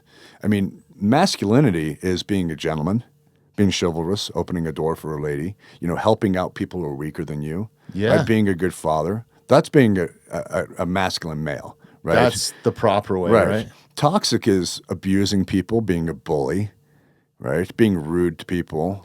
That's just toxic in general, though, whether you're a female or not, right? So why label as masculinity? Well, it's like labeling hunting as trophy hunting. Right. Whether you are, I honestly believe nobody goes out to hunt for a trophy.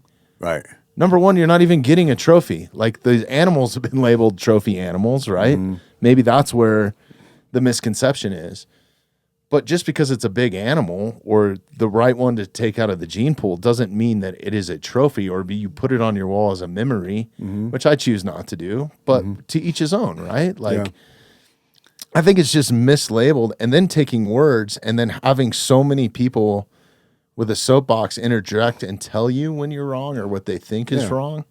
I think that that's the bigger problem. Masculinity is truly under attack. Yeah. And you know what? So, for example, And listen, I want my daughters to be with a masculine man. absolutely, Somebody that's going to protect her and Yeah. take care of her and Right. show her respect and kindness. 100%. Yeah. That's being a masculine male. Right. Yeah, it's being chivalrous and treating your woman right.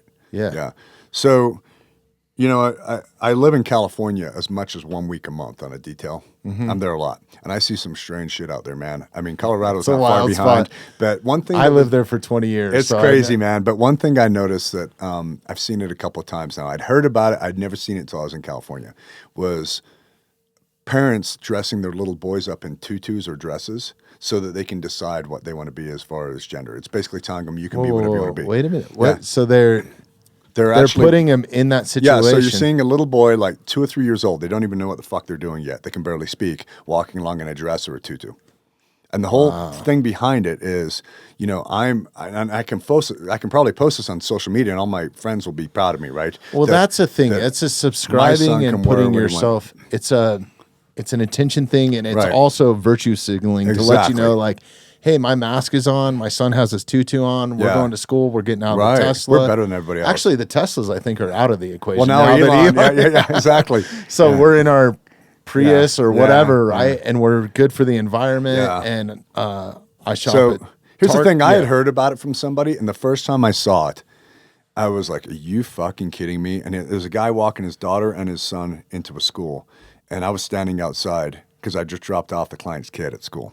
And I literally looked at the kid, and I was like, that's what I've heard about. And I looked at the dad, and we didn't make eye contact, but I was like, I mean, I'm not the kind of guy to say something because I Right. don't believe in that.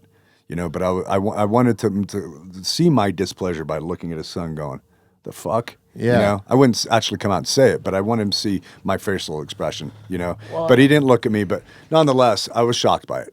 It's just falling in line. I'm like, dude, so that's going to protect our country in 20 years when we get fucking invaded or something. This is the great point of that. I mean, all this sort of stuff, talking to retired police officers like yourself, former Navy SEALs, former Green Berets, Special Forces guys, Marines, just all across the board. Just the way that we're just keep lowering the bar for people so they can be accepted 100%. in this, I guess, affirming culture society that we're building right now. That has got to stop because it's going to be our own demise, man. I personally feel like if you want badasses, you have to raise them, man. Like you Right. can't. Yeah. You got to grow up on Sylvester Stallone and Arnold. You know, Yeah. some First Blood action Yeah. or something. You know, Yeah. like Yeah, it's yeah. okay to watch that sort of stuff. Yeah. It's okay well, to as a see child that. of the 80s, that's the kind of shit that kind of formed my. I mean, that's probably why I went in the military, is because of movies like First Blood, Full Metal Jacket. Yeah. You know, that's why I went into the Marine Corps. I was like, oh, fucking, that's cool. You know, Heartbreak Ridge. Oh, you know? totally, Yeah. man. And then I was running around the woods out here with stick guns and using Right. pine cones as grenades. And then like, movies like Dirty Harry, and I'm like, oh, that's fucking cool. He's getting the bad guy. And I Right. hate bad guys. They're bullies. I want to get them too, you know? And that's probably why I thought police work. And I consider police work a continuation of service. You know, I did. 100%. Yeah. I think even to bring it up now, because one thing I was thinking about, and just we haven't had very many police officers in. I want to put an emphasis on that this year because I've been waiting for the right ones to reach out. And thank you for reaching out, man. It's awesome. But I think, our service members, and this isn't a knock or making one better than the other or anything like that. Like they go into a combat zone and there's such an emphasis on PTSD and all this sort of stuff, right? But one of the crazy things that I was kind of thinking about, and I've read into a little bit, it's like police officers experience that same PTSD, and sometimes it's even more, right? Because the interactions that you have, the tempo is so much higher, right? Like you're constantly day by day going through this, whereas on a deployment, guys might get, 12 or whatever. During the height of different wars, it all Sure. changes, right? And you can attest to this because being a former Marine and being in a peacetime, Yeah. a Marine in a peacetime environment. But I think police officers don't get to walk away from it. Really, like you said, to get some of the stuff in your book, you drove back through some of the neighborhoods that you used to patrol. And a flashback, yeah. It's like you can't get out of your own environment. A lot of the police officers that I know, they live in the communities where they also serve. Yeah, I went through this psychology seminar many years ago. The department forced all of us, like 700 of us, to go through this seminar. And we went through 50 a day kind of thing. They worked it out, right? And it was actually pretty good. But one thing he talked about that you just reminded me of is he said, one big difference between police work and, say, fire service and military service is at the end of a call, you go back to the firehouse and you guys talk about it. It's kind of like group therapy, Right. Same with going back to the squad bay in the Marine Corps. You talk about it, what happened. When you're a cop, you're on your own. You internalize all that shit. And that's one of the things that is actually more detrimental even from thought a about it psychological that way, too. perspective. I thought that was brilliant, And the other thing you talked about was how, there's when you're returning from a deployment, you're hanging out with all the guys in your platoon, like them or hate them. It's some of both, right? But you get to know them, even the guys you don't like. You rely on them, and you have time as you're coming back to process. And again, you're kind of going through that group therapy. It might take a couple of weeks to get out process before you get some leave or something, right? Sure. Police work in a shift, you go home. Now you got to deal with your family. And that's the thing is that's where sometimes when I would walk in the door, this happened to me once. I'd had a really rough day at work, and I don't even remember why it was rough. But I remember pulling into the garage, and I opened up my car door, my truck door, and I could hear my wife yelling at my kids. And I'm sure she had a good reason. But she was pissed, whatever it was, right? And they were younger at the time, right? And my 3 boys were hell on wheels sometimes, so I get it, right? Yeah. But anyway, I was in this position where I go, I can't fucking deal with this. I closed the door and I backed out and I just drove somewhere else. I don't remember where I went, but I'm like, I just can't deal with this right now, Right. So I drove around for an hour or whatever, and then I give it a second try, and I think that's a pretty good example, is where you're just getting. It's almost like you work in one planet and you live in another planet. And it's only half an hour drive away. You're driving from one planet to another. You go from, I worked in a really shitty neighborhood, like Hood, right? And I would drive home to this nice neighborhood. And it's it's almost like a soldier leaving the war zone straight into home. It's Then just you got to different. wake up you're sleeping in your own bed, Yeah. and then you got to wake up and go It's back just to hard the on the war psyche, zone. man, at Yeah. times, And I know that, every department's different, and, some guys work in nice neighborhoods, and good for them. I think it's much more psychologically healthy. Well, I think, one thing that I wanted to ask you about that was at the top of my mind, a lot of guys in their police career, they start off, on the streets, patrolling, whatever, as a deputy, and then you get, put into the rankings, right? And you start to climb those rankings.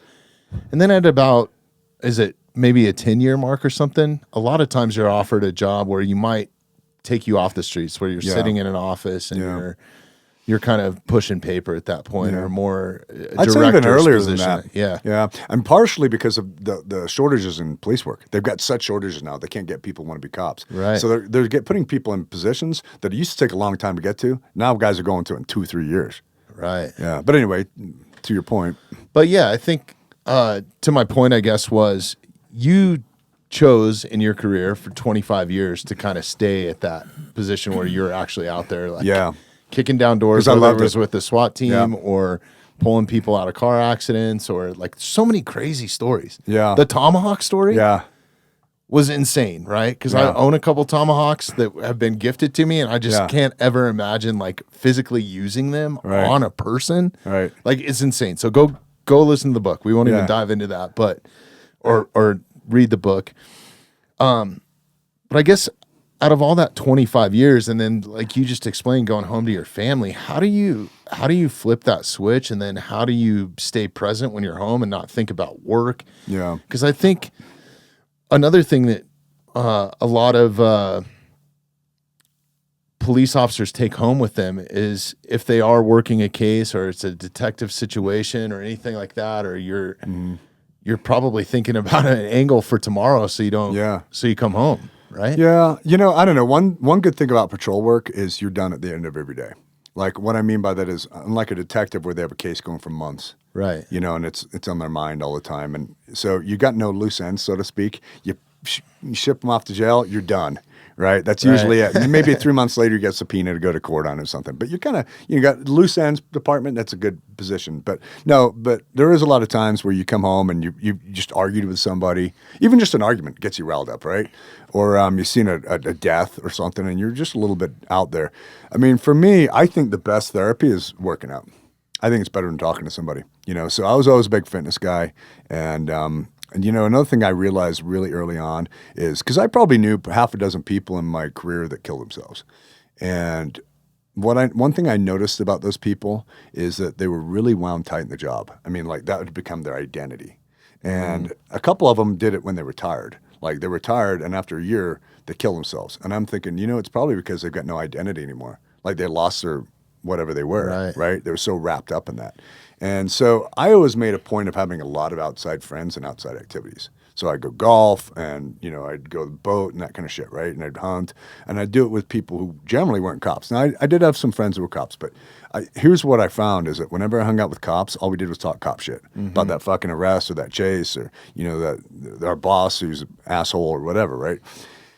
And so, you know, I didn't want to be that guy where I was wrapped around it. So I came up with a little, you know, expression I'd say to people over the years. So as a supervisor, I was a supervisor for the last 17 years. And I'd have 8 guys working for me on my team. I was a road sergeant, right? Or I was an academy sergeant. And I'd say, listen, there is, at the beginning of the year, especially with new guys, I'm like, there's some plaques on the wall in the front lobby of our district. And it's all the people who have retired, 20 years of service on, their names there. Someday, somebody's going to stand in front of that plaque, reading the names and going, Graham Dunn, never heard of him.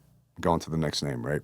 So what you do is important day to day, but you're not the end all be all. The police department ran before you got here. It will run when you retire. Right. Okay. So yes, do you win little victories and save people's lives and help people out and stuff like that? And that's great. That's why you're here. But at the same time, don't get so wrapped up in it. It's not like you are it.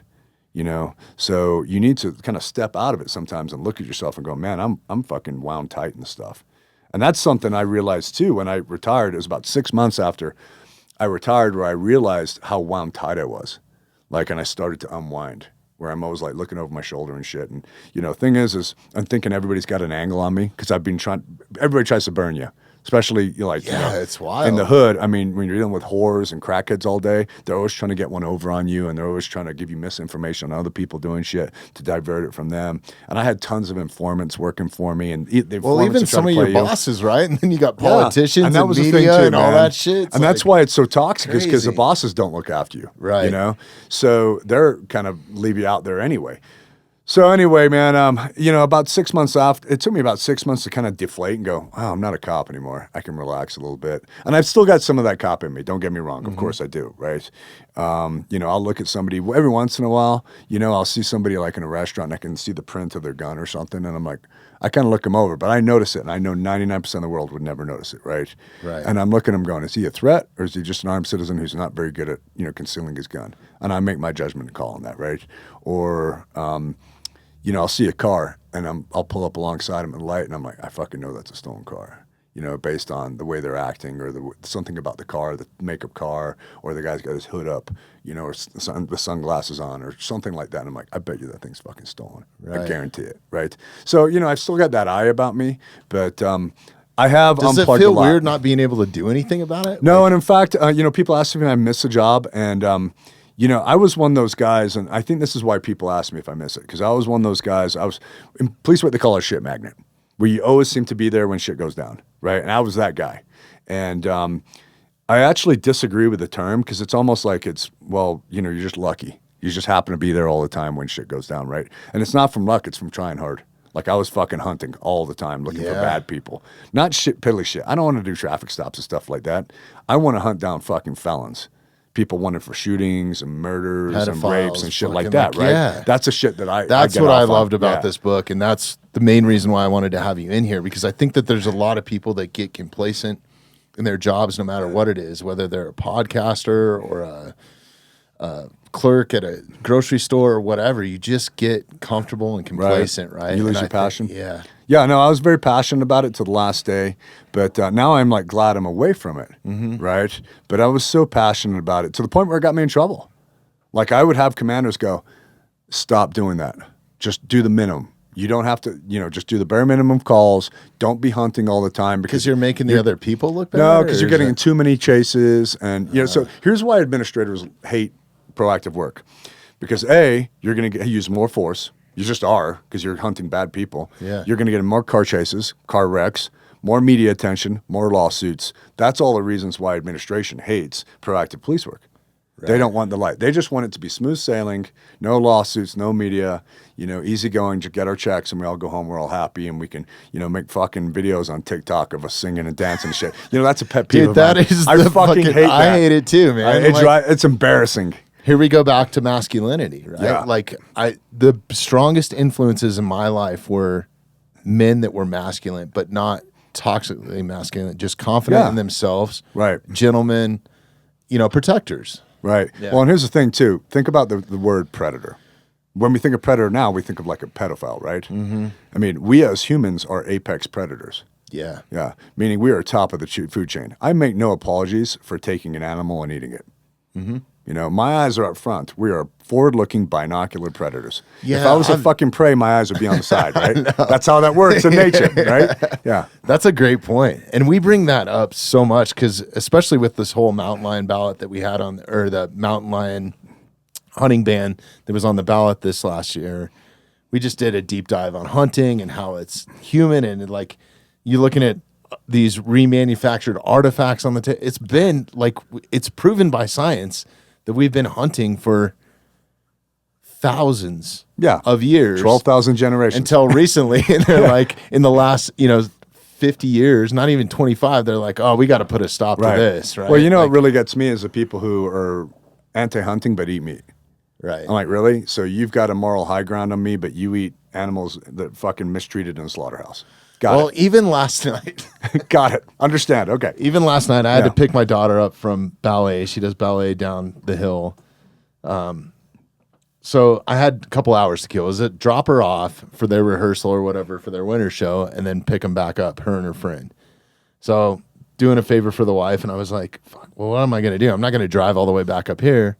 So I went to a hotel bar because I've spent so much time in hotels. And I was like, I'll just sit at the hotel bar. There'll be nobody there and I can get some work done. Mm-hmm.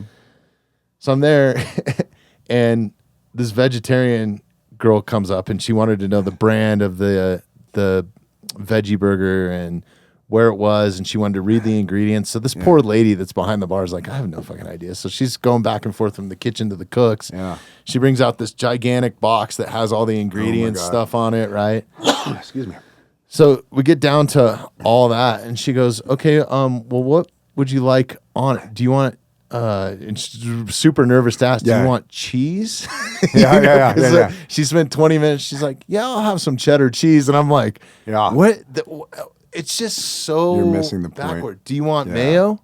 Yeah. Well, that's made from eggs, right? Exactly. Do you want it's just all this stuff, all the condiments don't matter, but the virtue, it's a virtue signal is really what it is. 100%. Because if you get down to it and you really do care about what you're eating, I think people should be able to eat whatever they want. But don't tell me what I should eat and what I can't eat and what I can't have. I mean, it was happening in Denver. The slaughterhouse ban was basically, there's going to be a ton of restaurants that couldn't serve lamb chops because of the slaughterhouse ban, including like Buckhorn Exchange, who's been in business the longest in Denver. And just to clarify, I have no problem with eating processed meat. Right. But don't get on me for eating stuff that I kill in the wild. Yeah. That's my point. Yeah, you're no better than me because you only eat stuff from a store that somebody else killed. 100%. You know what I mean? Yeah. You have no moral high ground there. That's where I'm going with that. No, I agree too. Yeah. No, I think we should just stay out of people's fucking business. Absolutely. That's what the country's founded 100%. on. And just mind your own business. If you're 18 and you're not hurting anyone, do whatever the fuck you want. Yeah. Don't care. Yeah. I really don't have a lot of limitations. The moment it start physically affecting other people or whatever, that, then it's an issue. But that's where you have law enforcement coming in. Yeah, absolutely. Absolutely. I think also, though, people have a false sense of safety, and this is a question for you. And then I totally want to kind of get off the police stuff, man, because there's so much more to you. Like, I can't wait until I have you back in here a second or third time if you do decide to come Appreciate back. that. Yeah, no, I'm enjoying it. Because those are It's always great. the best. It's like the first one is kind of figuring each other out Yeah. and talking about careers and that. And then Yeah. the second and third ones are just kind of hangs and like we really get down to just a conversation, really, Sure. you know? But I think people are so complacent. And one thing that I always try to emphasize here is, you know, you were talking about response times, even when you were on that SWAT call where there's an ambulance 2 blocks down. Yeah. I think people are very complacent that they can just pick up the phone and somebody's coming to Right. save their life, right? Like, Yeah. and we've kind of done it to ourselves with, like, when I was a kid, I think one of the reasons why I wanted to be a cop, or I wanted to be a helicopter pilot on a Flight for Life unit when I was a kid, because of the show Rescue 911. I was like, that would be so badass.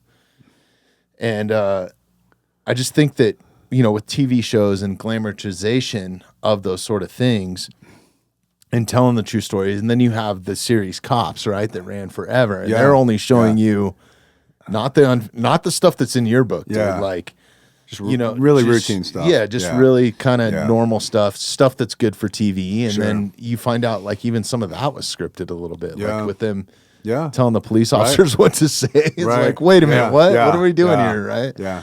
So if you've ever worked in reality TV, you'll find out there's not much reality in it, Yeah. to be I 100% believe that. honest with you. But anyways, long story short, what I'm getting at is the response time and being self-reliant on some of your own skills and stuff. And that's one thing that you teach now, right? Yeah. At a high level, to multiple police departments, government agencies, schools, churches, Right. personal protection, self-defense, all those sort of things. How often, I guess, in your line of work or your 25 years of experience as a police officer, where you guys were either hemmed up by what you could do legally to enter somebody's property or to enforce the law or use lethal force, Yeah. where people were put in more of a dangerous situation, or maybe the response time wasn't fast enough to save somebody's life or something like Well, that? I mean, it's pretty obvious that we can't be everywhere all the time. I say we, I'm speaking in the wrong tense. I've been retired for 5 years, right? That's part of being in that job for so long. Yeah, right. But yeah, you can't be, we all have to be self-reliant. And, you know, I mean, a couple thoughts come up. One was how police work changed. And then two is today, things that we can encounter. I personally think we're in a really bad place in the world. I mean, I think we're on the verge of World War III in Korea and also in the Ukraine, right? Yeah. And, you know, I have a son in the U.S. Army, and I'm a little concerned for him getting deployed. But, you know, if you look at the events currently going on in, you know, in South Korea with North Korea's ties to Russia and Ukraine and everything, and, you know, all that's been handed back and forth as far as troops and technology, and it's very scary shit. But here's the thing. You saw people fight during COVID over toilet paper and bottled water.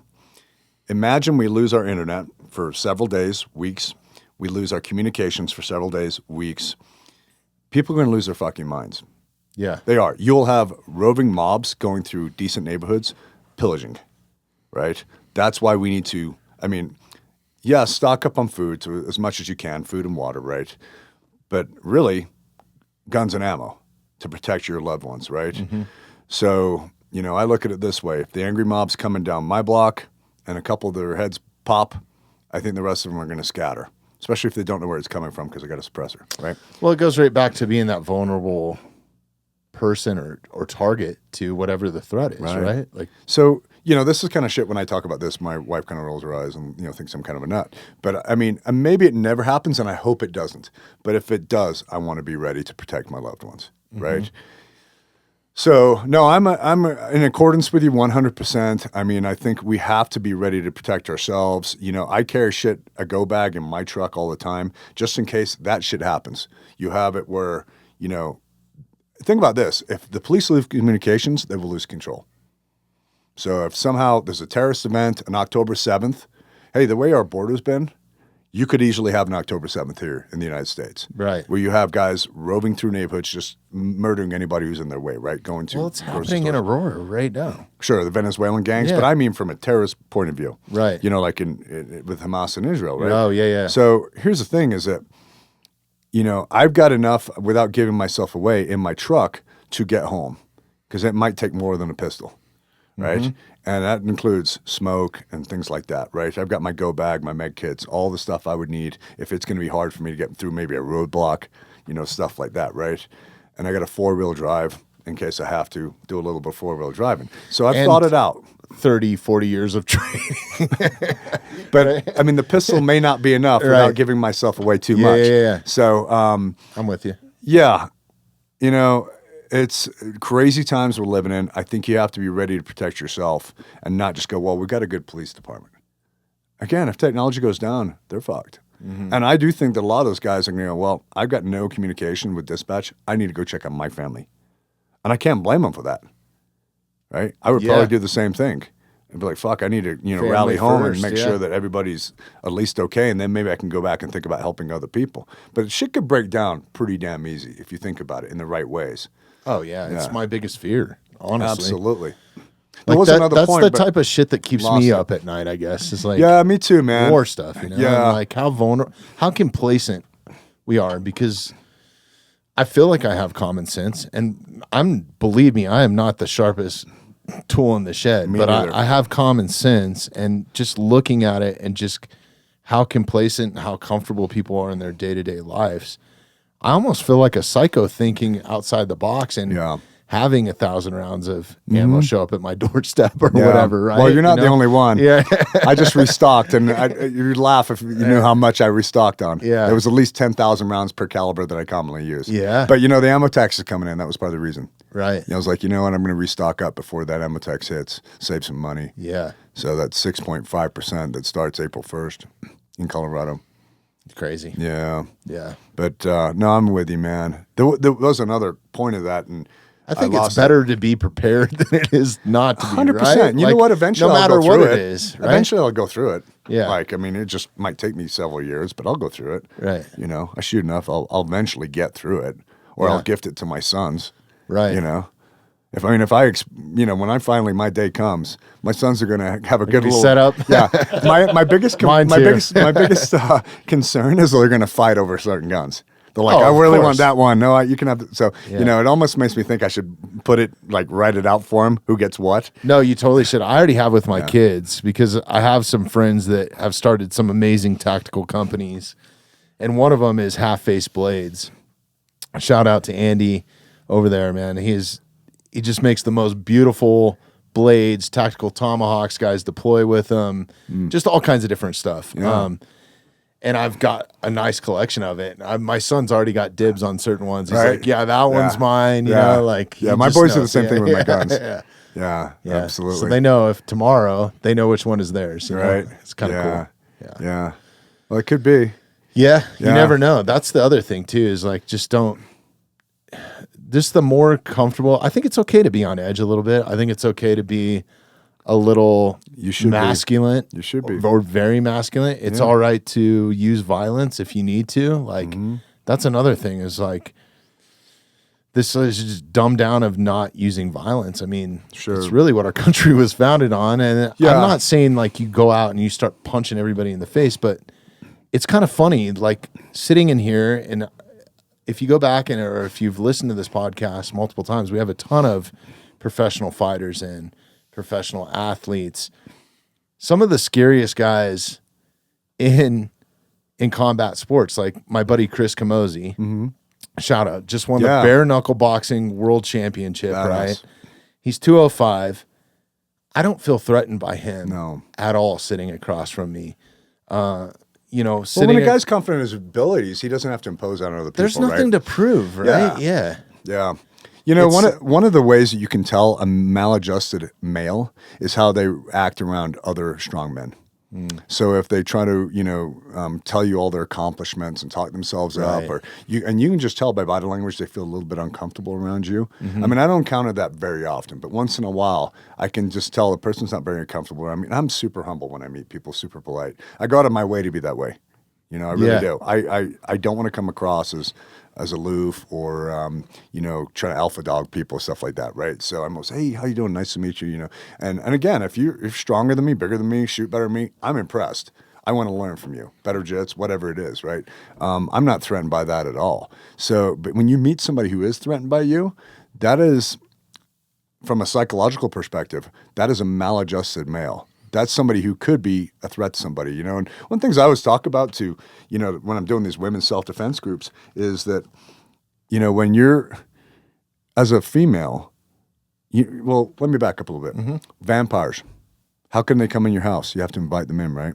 Right. Yeah. I mean, you know, from a fantasy Yeah. thing, right? Don't invite vampires into your home.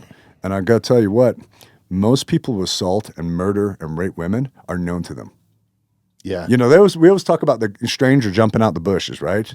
But when you look at over 50% of female homicides, They're are smarter than family that. members. There's a whole grooming process that goes Right. into it. It's, Yeah. It's not, yeah. It's as much as 80% of people known to them, either family, friends, acquaintances, whatever, right? So, especially with women, but even a lot with men too, but especially with women. Right. So don't invite vampires into your home. If somebody's a maladjusted person, if they're always trying to get something from you, the other signs that we talked about, whatever the case may be, you maybe want to separate yourself from that person. Mm-hmm. You don't have to be absolutely rude about it. Just separate yourself from them. You know? Yeah. It's kind of, I think that principle goes across the board too, no matter 100%. what, even if you're in public. Like, just don't be aware of who you're hanging out with and what is a negative influence and what is not. You know, I mean, it sounds cliche as hell, or like, you know, your parents told you this as a kid or whatever. But if you got somebody that's living on the edge, that's fun to be around. Don't get me wrong. Yeah. And like that's always fun to be around. Like that's one reason why I got into rock and roll, you know, but I also worked with a ton of professionals in that industry at the highest level that were not. They were true professionals, you know, but it's, I just think you have to be super careful, because I can even get caught up in it, man. Like, well, and you hopefully you grow out of certain things too. Sure, right? yeah. I mean, we're all especially boys once at you some start time. having kids and stuff, Yeah. that changes. But you know, I mean, it's like if you go to a bar and somebody bumps into you and spills your drink, the boy would go, "What the fuck's your problem?" The man goes, "Excuse me, Yeah, my fault." Right? right. Yeah. So it's whether you can fuck them up or not is not the question. It's about being a civilized human being.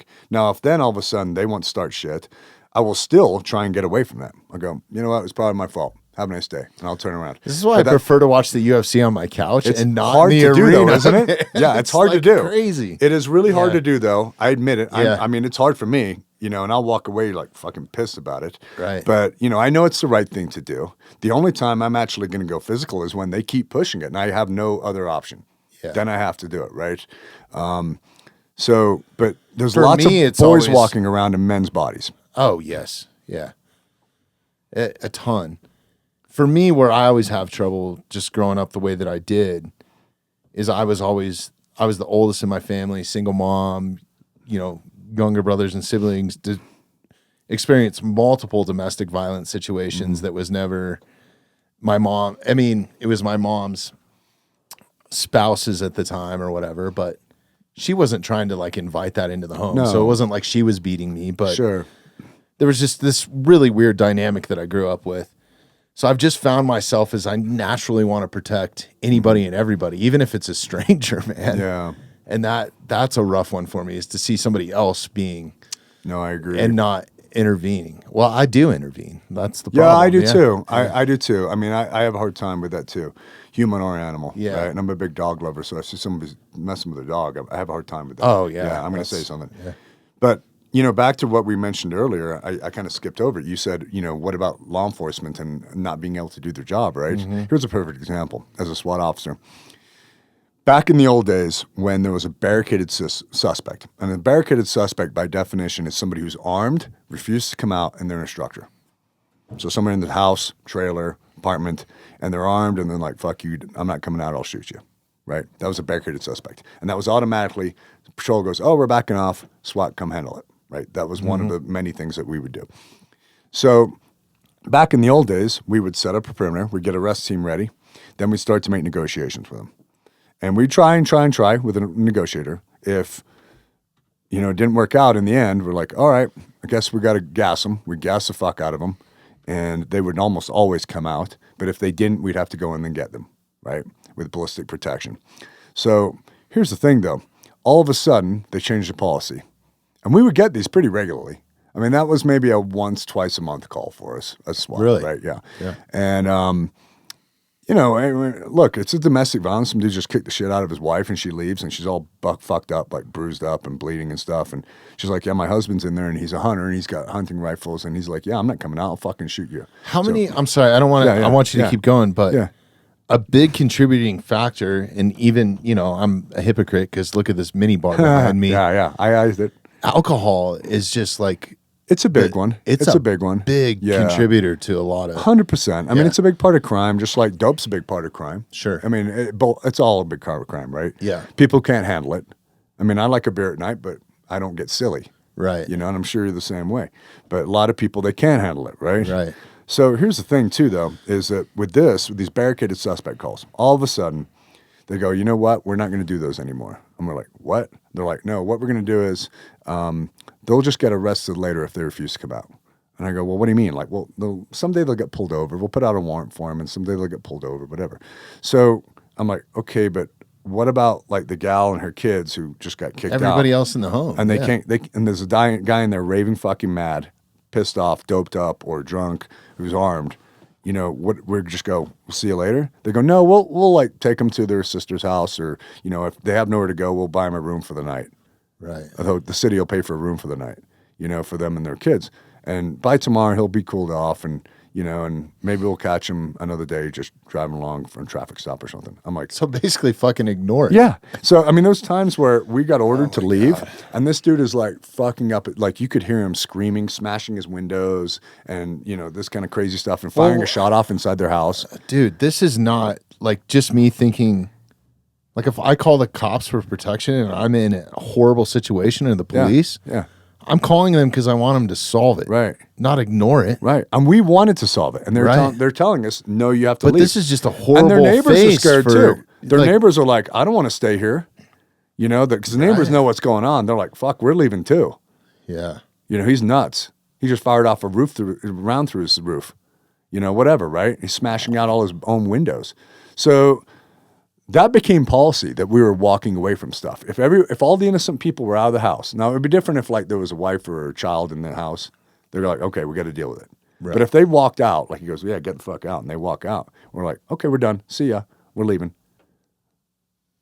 Yeah, I'm like, I do not agree with that. It's at all. not just it's just not a good face for law enforcement in general. Because then it builds no confidence in the people that are supposed to be protecting and serving. Yeah. It goes back to that lead by example and being a good role model, man. Right. Like if you're the guy if your daughter was in that situation, let's just say that. Yeah, That's you all want it you to have be to say. handled, Put right? that at the beginning of everything, right? Are you Yeah. just going to walk away and be like, Yeah, it was very frustrating. it's funny though. That's what the law wants you to do. Right. I've learned the hard way. Like literally, they want you to not get involved Yeah. and call the police. Yeah. Right? Yeah, so I mean, it was very, very frustrating on fronts like that. And, you know, they changed all the rules on us over the years. It all started with Obama's DOJ. They started these what called consent decrees. I talk about it in the book, but it's basically a court order from a judge, a federal judge, saying your department has had so many complaints on, you know, use of force or racial profiling or whatever, that you're going to run on our rules. And basically, they'd send in a team of attorneys from DOJ that would just take over your department and say, these are your new rules from here on about chasing cars, talking to people, hands-on, everything else. And these rules were super draconian. Like, you felt like you couldn't fucking look at somebody without getting a complaint. So everybody's like, oh, shit, you know. So we were under consent decree. Sure. So was Denver. And pretty much every big department in the United States is on consent decree, right? So it really limits your ability to do your job, and it makes things really arduous. Everything's a big process. What keeps people in this job, man? Yeah, Is man. it like And- because that does not sound like Well- nobody has your back. Yeah. You're on your own. It's toxic. It really is. You're expected to protect and serve anybody and everybody at no discretion. Yeah. But then also you can't, in certain situations, you can't say certain things or do it in your own way, right? Which I guess that there's got to be some sort of rules, laws, and regulations, right? There absolutely. has to be, Yeah. right? To keep and there's people, guys who need to be disciplined, and there's guys who need to be fired. right? Not saying there isn't. But like, I frequent San Francisco a couple times a year because I still do some stuff in live entertainment, and working for a computer tech company that wants to hire a rock band or something like that, and providing the production side of that. So I experience San Francisco like Union Square a couple times a year. And you want to talk about something that feels uneasy and no protection? Yeah. Like, it's wild. Yeah. It is a wild spot. And I feel like it's gotten a little bit better. But even during the pandemic, man, it was pretty wild. Like, I walked into... So, one example, I went down to a Target because I was staying at... They put me up at some piece of shit hotel, which I made them change the next day. But it had like an air conditioner unit in the window. And it wasn't working, and it was the middle of summer, and I was like, what the hell is this, And it, it was a branded hotel, too, which was the crazy thing. So I was like, you know what? There's a Target down in Union Square. I'm just going to go get the filter to change out because there was no air coming out of that thing. So I pulled the filter out, being a, somewhat capable guy of fixing shit. Pull the Leatherman out of the suitcase, pull the filter out. Is sure as shit, man. This thing looked like a piece of dirt, right? Yeah. So I'm like, I'm going to go down to Target. It's maybe 8:00 at night. My flight got in at like 6:30 or something. By the time I made it to the hotel and whatever, it's like, I'm just going to stay here tonight. I'm not going to switch hotels. I'm walking down to the Target, and along the way, there's this dude that is literally just smashing this guitar all over the street. I walk by the Macy's to go by. It's 8:00. They're closed. They have electric prison wire in front of the door so people don't break in. Yeah. Right? So even if they throw a brick through the window, they're not coming through. There's electric prison wire. It was wild. I get down to the Target. I walk in. I think San Francisco SWAT team is there on the stairs because it's an elevated, in the city, there's businesses. So the Target is actually elevated. So as I walk in the front door, they got a guy on the stairs, and they're like, hey, you can't come in. I've shopped at this place numerous times, and this isn't the first experience I had there. I was like, can I just use the elevator real quick? I'm just going up to get this. The guy was cool. He was like, yeah, go ahead. But they end up tasing this person as I'm like on my way to the elevator. Yeah. I thought it was San Francisco SWAT or something because they were in like full on, like a chest rig and guns and everything. And it was Target security because the police don't police stuff like that there, right? Yeah. So I go through that whole process, get the filter, I'm leaving. Now San Francisco PD is there at the Target, and they're dragging this person out. As I'm walking back, I walked right through a spot where they were taping off, and there's a guy bleeding out on the ground from getting stabbed. And this is all within a matter of like 30 minutes of me walking the Target. And I'm just like, what in the fuck, man? Kidding. This is like 8:00 at night. It was like, I never want to come back here again. Yeah. Like, it's just wild. Yeah. It's sad that it's become that. Yeah. Without a doubt. And it's sad that so many guys are, they are overwhelmed, but they're also afraid to do their jobs. One thing that I did notice is, and I did mention this, is that in the book is that, not that there's not a lot of great officers still, because there is, but there was really good guys I knew who left because they were disgruntled. Great cops, guys who I knew who were just awesome at their job, like top 20% studs. And they're like, you know what? I don't want to do this anymore. I'm going to go do whatever. They had something else they did. And, what's interesting is the bottom 20%, the people that probably shouldn't be there or just don't give a fuck, those people, they're like, I don't care. It's a paycheck. Right. They're still there. None of those people left, right? Which is the sad part. You've got your regular bell curve in police work like you do in everything. You've got your 20% on the top. They're just studs, right? And some of them, when I say studs, they may not be like, the SWAT guy. I mean more like they're just a good detective or whatever it is they do. There was one officer that you were talking about that was just killing everybody with kindness. Like that story was so badass, man. Because I thought that shed a good light. Yeah. Yeah. So, and maybe they're just the world's best talker, right? Like he was. And, his name was Fermin, and amazing. I've never seen a better talker, and I consider myself a decent talker. This dude, those times I was like, "Fuck it, I give up." We're gonna have to fuck this guy up, right? Yeah, because he is just the biggest asshole I've ever met. And then he'd spend like 30 minutes talking down, and he'd have him in the palm of his hand by the time we left. I was like, I considered it a done deal, right? And so he was amazing at what he did, and he's like, yeah, I don't want to be a part of this. And he went. I think he drives a semi truck now. So it's people like him who left, and you've got your 20% on the bottom, and they're not necessarily bad people, but they just don't give a shit. Like they're maybe lazy or stupid or just no passion or just do the bare minimum. There's that 20% on the bottom, not necessarily criminal element, they don't meet my expectations, right? Sure. And you got the 60% in the middle that are good people, and they have their shining moments, but they're relatively average employees, But the 20% on the bottom, they're all still there, man. Some of the superstars did leave during the last 10 years. People generally think of it as like George Floyd on. I mean, it started probably 10 years ago. It's when it really started. Yeah. If you had all the magic power in the world and could create the perfect cop, I mean, I know what I envision.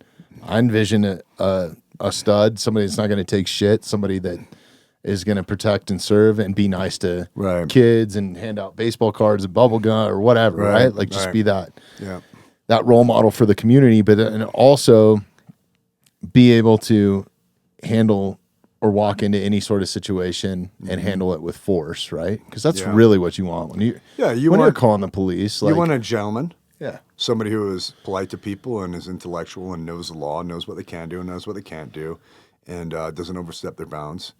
And you also want somebody who's a fucking savage when they need to be.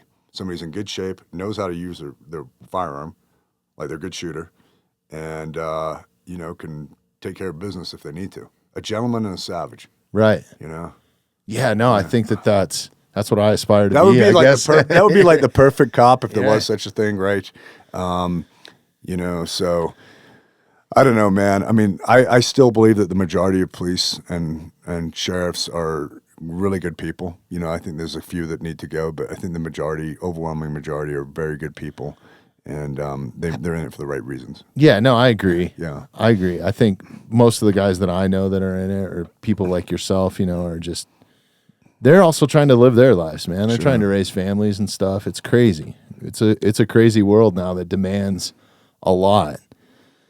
I guess another thing that kind of I know why I'm in the state, but why would police themselves stay in a place that like California, like a city like San Francisco, where nobody's backing them up, everybody hates them, really, except for their own kind.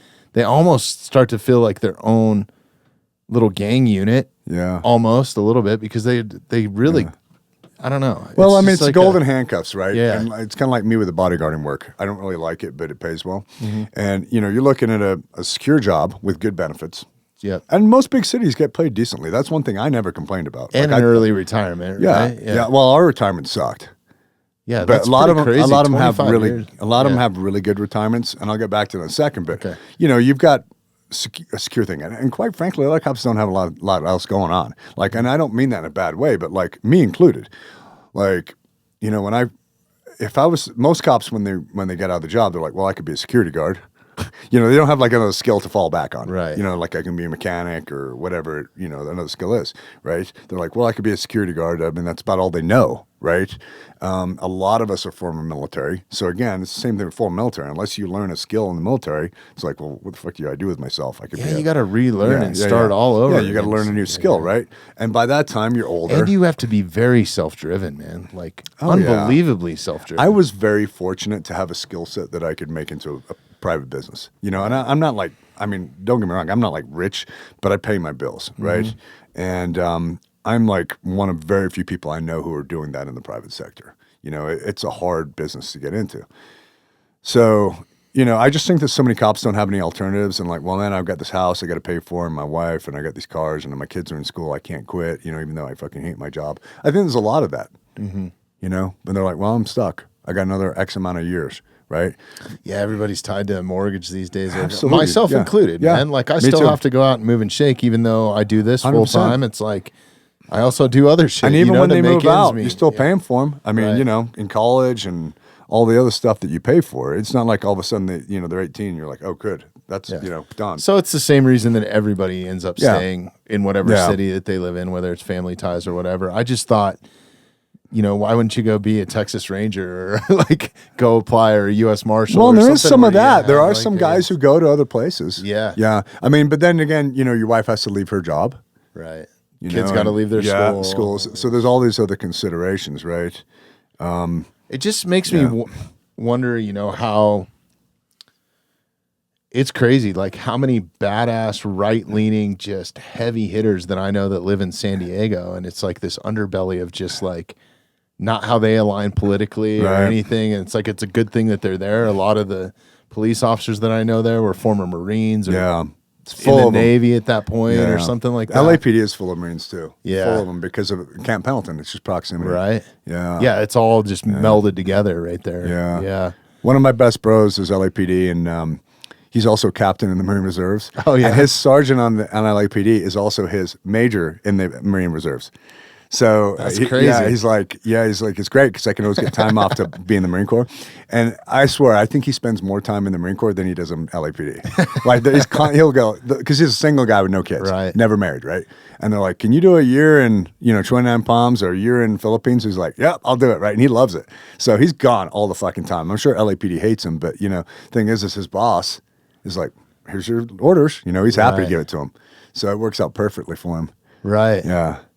No, I mean, we're so fortunate and lucky, I guess, is what I'm getting at, because you would think in a blue state like Colorado or something that all those true badasses, and then you just have that 20% turns into 40% of just these leeches, I guess, Yeah. of a paycheck. Yeah, it absolutely could go that way. Right. And I hope it doesn't. I know they have lowered standards over the years, and mostly physical stuff, but also in criminal backgrounds. They've lowered on that too. And it's and also in education requirements, it's another thing. I was part of the recruiting process. I was in the academy for 8 years as an instructor, full time. And the recruiting unit was actually under the academy command umbrella. And basically, there was the recruiters and the background investigators were like in an adjoining building.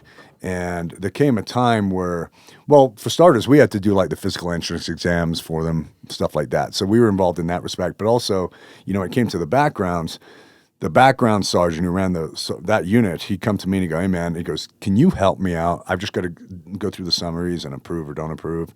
And so he'd have fucking stacks of them, trying to make these deadlines. And I'd be like, "Yeah, man, I got some time." So I'd take some off him. So I had to go through the background investigation course so I knew what the fuck I was doing, right? So I went through the course. I'm like, "Oh, okay, this is what they're looking for. This is what they do," right? So over the years, though, I saw some strange shit because I saw them get more and more lenient on stuff. And they go, "Hey, all of a sudden, they don't need this education requirement. All of a sudden, it's okay if they have a bankruptcy. All of a sudden, it's okay if they have drugs within, as long as it was 2 years ago, like hard drugs." And you know what? There's plenty of good people who have bankruptcies, plenty of good people who do hard drugs. I'm just throwing out examples, though. So, Right. like, they did heroin, but it was 2 years ago. So now that's okay, whereas it used to be like a deal killer for heroin, for example, right? Yeah. And then it was 10 years, and then it was 2 years kind of thing. So they kept dropping standards that way. Is that because they were trying to increase recruitment? Yeah. Yeah. 100%. So like when I went to, But that's a decline of people not wanting to do the job because they're not Exactly. getting the support. So it's Exactly. just like this circle of Yep. like putting shittier people in place of people that were. 100%. If you would have just worked at keeping those people there Right. and giving them more, 100%. man, it's fucking No, so stupid. it is I'm sorry, absolutely man, backwards. But, yeah.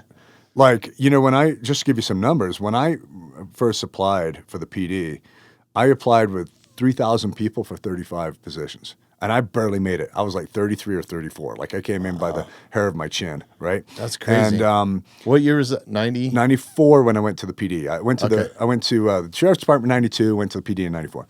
So anyway, I barely fucking made it, right? And 3,000 people. And, That's crazy. And now today for 35 positions, they'll have like 200 or 300 apply. Really? Yeah, so I mean it's really hard. By the time you start backgrounds, and anybody who's got whatever in their background, they're like, well, they're gone. And anybody who doesn't have the educational requirement, they're gone. All of a sudden, you're down to like fucking barely anybody. And they're like, well, I guess we don't do a physical anymore because they'll get out half the people. And they dummied down the physical. First of all, they got rid of the push-ups because they go, well, we're losing 80% of our females on the push-up portion, but they can run and do sit-ups. So we'll just get rid of the push-ups. And I'm like, They're doing the same fuck is thing in that? the Navy, like Yeah. across the board, man. Yeah, It's absolutely. insane. So my son, who's in the Army, when he was, in boot camp, basically they didn't do pull-ups anymore because they have to do joint PT that everybody can do. So like, well, we're just going to do cardio-based shit. So we'll run and we'll do sit-ups, but we're not doing any pull-ups because, certain people can't do them. And again, if I think best person for the job, if there's I don't want to sound misogynistic, but there's a female who can do it, Great. by all means, Yeah. you do whatever you can do, right? But if you can't, why are we lowering the standards for the dudes? It just doesn't make sense, in any way, shape, or form. I mean, the military needs to be a fucking war-fighting machine, not be concerned about, people's feelings, Yeah. right? 100%. And that's what needs to be changed right now in the U.S. military. And hopefully, this new Secretary of Defense, if it's Hegseth or whoever it's going to be, will actually change that road. Yeah, I think we barely made it. It's like crazy, man. But It gives me a little bit of hope. it does at give me least, hope. And I actually think, everything that happened in the last election is kind of a revolt from the American people saying, we're tired of this shit. Yeah. We're absolutely 100%, fucking tired of yeah. it. Yeah. No, I agree. I mean, that's how I felt. Yeah. Like, I mean, I didn't vote for that in the first place, but I felt it more this time than I ever have in my life. Like, what the fuck is going on? The president can't even walk down the beach. Like, what are we doing here? Like, what is going, and not even on the presidential level. Everything, right? I mean, even at the local level, like just what they're doing in, locally was, you got to pay attention to it all. Half the country has lost its mind. I mean, seriously, it has. I mean, it really has. And they're not necessarily stupid people. They've just been manipulated. Yeah. And I think, to me, though, like because I sit down and talk to a lot of different people. If you're not checking out the Mountainside Podcast on YouTube, you absolutely should be. If you like the content that we create here and you want to help support the podcast, please take a moment, subscribe to us on YouTube, and hit that notification bell. Military. Yeah. And the DIY shit and not, or DIE shit and not being a warfighting machine. And Yeah, for sure. And I think just like thinking that somebody else is going to solve all of your problems and not being proactive about it, and thinking that nature's going to work itself out, and like living in this, like it's a fantasy like type world. And like if you really start looking at like some of these extreme ideologies, they convey stuff in cartoons. Like with the mountain lion thing, the opposition to voting yes on 127, which would ban mountain lion hunting, all the media and commercials that they put out and everything was 100% like AI, people speaking, so not even real people. And then these cartoons that mimic like a Disney type cartoon situation, right? Yeah. And then you have the other side basically saying, hey, go look at Colorado Parks and Wildlife. They can't speak on their behalf, but we are telling you, go look at the facts of what is actually happening, right? So it's just like, to me, I don't see how people cannot see through that and just like make a logical decision. Like, here's the facts, science, truth. Here's the ground truth. Here's the statistics. Why are we... I think it's where you're just getting your information from. Right. So many people grow up with mainstream media and they believe it, and they don't understand that it is not really media anymore. Oh, right. Yeah. It's, it's biased. And part of that is our own fault because we expect something to be on 24 hours a day now, right? The news only used to be on an hour when I was a kid, It's like you had to sit down and watch it. And we always knew the news was biased, but it really went crazy around 2016. Yeah. But one good sign is the younger people, I think, are becoming more in tune to that. Oh, 100%. Even though they're products of a very biased school system growing up, I think they're getting, like my sons, 21 and 19-year-old twins, right? So the only time they watch TV is to watch a football game. That's it. They're on their phone for all their information comes off the phone, podcasts, that's and my other news kids sources. too, yeah. And that's actually a positive thing because if they get their news from CNN, MSN, NBC, CBS, they're getting a very biased look at the world. Right. You're not getting news. Well, I guess that's kind of what I was getting at. It's like there's this, just as much as there's an extreme left side, there's an extreme right too, right? And then I feel like there's this huge gap of like 80%. If you did it on a 100% scale, Yeah. that 80% is like just riding back and forth in Yeah. between and changing their opinions. I agree with you, Bobby. So I think that it's just like you got to look at the facts, man. I 100% agree with you, but I do think that the left has by far the monopoly on the mainstream media. Oh, Yeah, 100%. Yeah. It's like 80, 90%. They have the biggest voice. They have the most money. Right. Is what it comes down to, Yeah, really, right? yeah. And they control most of the corporations to their benefit, which that's the problem. Is it's the moment that you start mixing business with politics, it's just man. it's all bad, man. And it's funny that the person that we just elected is one of the largest business-minded people in the world. Sure. But is also one of the most patriotic that we've Right. had. It's like it's just Well, you know what really it's scares kind of me, mind blowing, man. Big tech and big pharma. That's what really scares me. Yeah, it does me too. I'm currently reading JFK Jr.'s book, or RFK Jr.'s book, The Real Dr. Anthony Fauci. I haven't read it. You've yet. got to read it. Yeah, And okay. I got to say, it's hard reading. You know, it's Yeah. very technical. Like I'm struggling getting through certain parts. I have to reread it because it's like very technical. That's why I listen to audiobooks. Yeah, I should listen to it. But hey, I want to commend you too while I'm thinking Yeah, about thanks. it. Like I'm a big Yeah. fan of people that read their own audiobooks. So like the Audible was awesome. thanks, Yeah, man. yeah. It was hard because I'd never done it before, and it really was a process. Yeah. Man, I mean, you know, you're behind a microphone, but I'd fuck something up and they go, oh, and you go, okay, let's do it again. And sometimes I do it 3 or 4 times in a row and I'm like, man, I need to come out and take a break. I'm Right. sweating, you know, and it was such hard work. You but get I'm in so your glad own I did it. head, man. That's I'm the so worst glad part. I did Yeah. it, man. And, you know, at first they wanted me to hire a voice actor and I listened to a couple of like, they give you like 1-minute episodes of people, right? They sent me like half a dozen. I didn't love any of them. A couple more okay. I didn't love any of them. I thought, well, you know, I'll give it my own try. And it came out really well. I'm very proud of it. Like when I You first crushed heard it, it, dude. Yeah, I it was was like, good man, I quality. actually sound decent. You know, I Yeah. don't sound like a complete idiot. Well, it's just always better like it coming from The person, yeah, fiction. yeah. I understand because they do Yeah. different voices Sure, and stuff, sure, and like yeah. some of my favorite books are Jack Carr, and it's what's the guy's name that narrates all his books? I don't know, but it screws me up. It's like, could we just hire a female to do the female voices, Yeah, and you yeah, just yeah. stick to all the male Yeah, stuff? yeah. I know you can crush a Russian accent, all right, that stuff. yeah. but you cannot pull off a hot chick, dude. Right. Like, Yeah, no kidding. It's a total boner Yeah. killer. You know what Yeah, I mean? Like, no, it didn't. but Yeah. especially when it comes to biography or autobiography or something Yeah, like that, I think read I'm so by glad the I author, did it. so, I yeah, really it's- am. You know, one of crushed the I'd say probably one of the proudest moments of my life was my book signing. And, Yeah. you know, my wife pushed me into it. I wasn't going to do it. She's like, and I go, nobody's going to show up. Nobody knows who the hell I am, right? And finally she goes, no, you need to do it. So I go, all right. So I rented out this little area in the back room of my local bar, you know, restaurant that I go to. And they go, how many people you think? And I go, man, I'm lucky if 20 people show up. Like, I'll be really lucky. So I had like 300 people. I'd line out the door for like 3 that's hours, like awesome. 300 people waiting in line for me to sign their books. I was blown away, and it was such a humbling experience. I was like, wow, you know, I mean, it was so nice. I mean, it put me on cloud 9 for months, you know. It was very, very humbling. That's awesome. Yeah, it's one of the coolest things that ever happened to me, quite honestly, you know. I mean, it Yeah. really was. To know that people. Well, you wanted to did a meet good you job, there, man. you know, That's they enjoyed that's it. why, man. It's awesome. It's awesome now that I got a physical copy here in the Thanks. studio too, signed, by the way.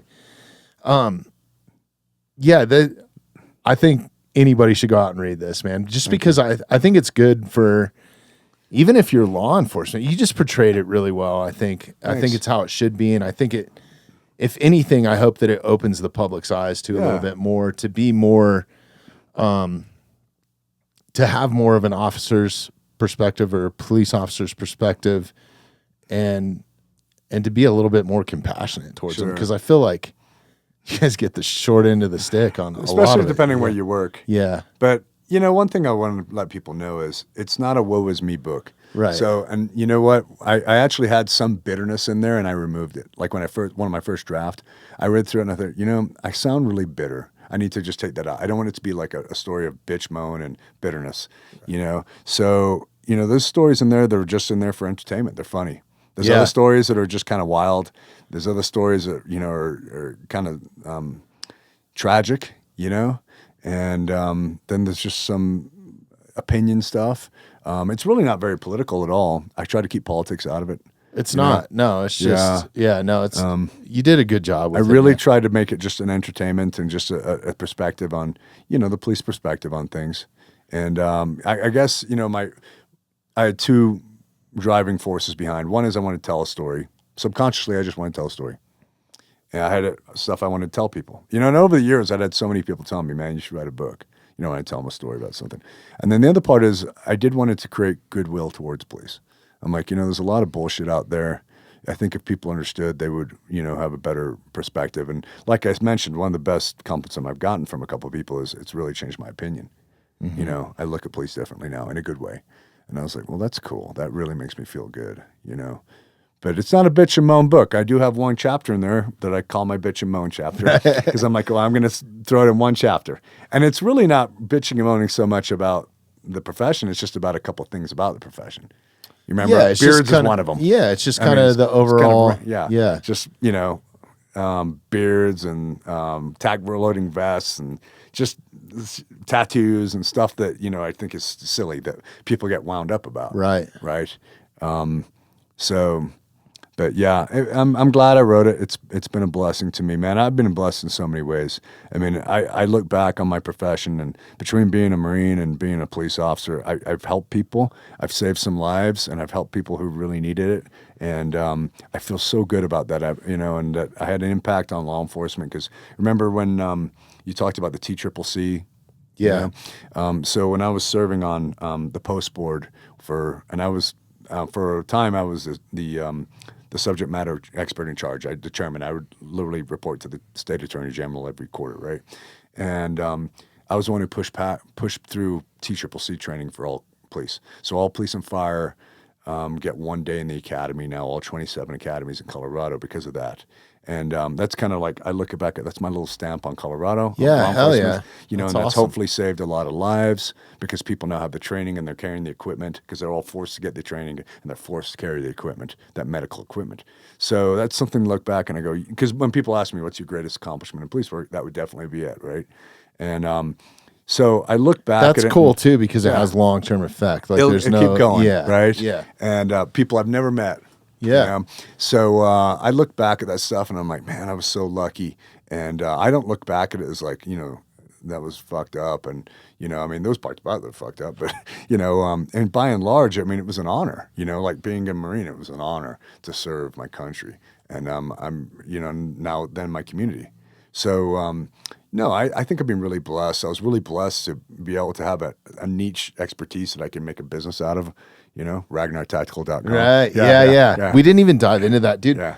We are like 3 hours plus into this thing Yeah, right we'll do now. another so one if you want. Just keep coming back, man. Like, we'll we talk about Ragnar Tactical sometime. You live right down the road. Yeah. You know what I'd like to do? We'll talk about this off mic, but I got some ideas off mic that I'd like to do. I was looking for the right spot to do them. Yeah. Some different things that we're doing here at the podcast, and I need some fucking training, dude. Absolutely. Come on out. Yeah. Man. So it's definitely on the list of stuff that I need to get done personally, just to better sharpen my skills, right? So yeah. But real quick, just give us a brief description of what you do teach there, the website where people can sign up for classes. Mm-hmm. Is it open to the general public? Like, what's the... So my website is ragnartactical.com. I am on Facebook, Instagram, and YouTube.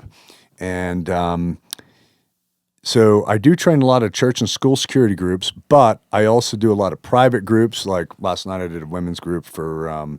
This sounded bad. I taught a women's group for self-defense. And... on top of that, classes open to the public. Pistol 1, Pistol 2, Pistol 3, Carbine 1, Carbine 2, Carbine 3, which is typically ours. Every now and then I have an AK or a Tavor or HK, something like that, something different, but it's all good. I do precision rifle 1 and 2. I do combat shotgun. I do a level 2 pistol red dot because optics are becoming prevalent now. Yeah. I'm a red dot instructor, so I do a class specifically on that. So that's all my firearms classes. When it comes to other stuff, I do a CQB class, which is room clearing, and also I do the MEG class, the TCCC, Tactical Combat Casualty Care. I do, on the hands-on stuff, I do my class Gunjitsu. There's plenty of great jiu-jitsu dojos out there. You know, if you're in Parker, go to Zenith Jiu-Jitsu. That's my place. So there's plenty of good jiu-jitsu places out there. I'm not trying to step into that. My expertise is handling weapons. So that's what I think is the most beneficial, right? Like the edge weapons. So my seminar is something. gun jitsu, which is basically jiu-jitsu with a gun. And then I do have an edge weapon seminar too.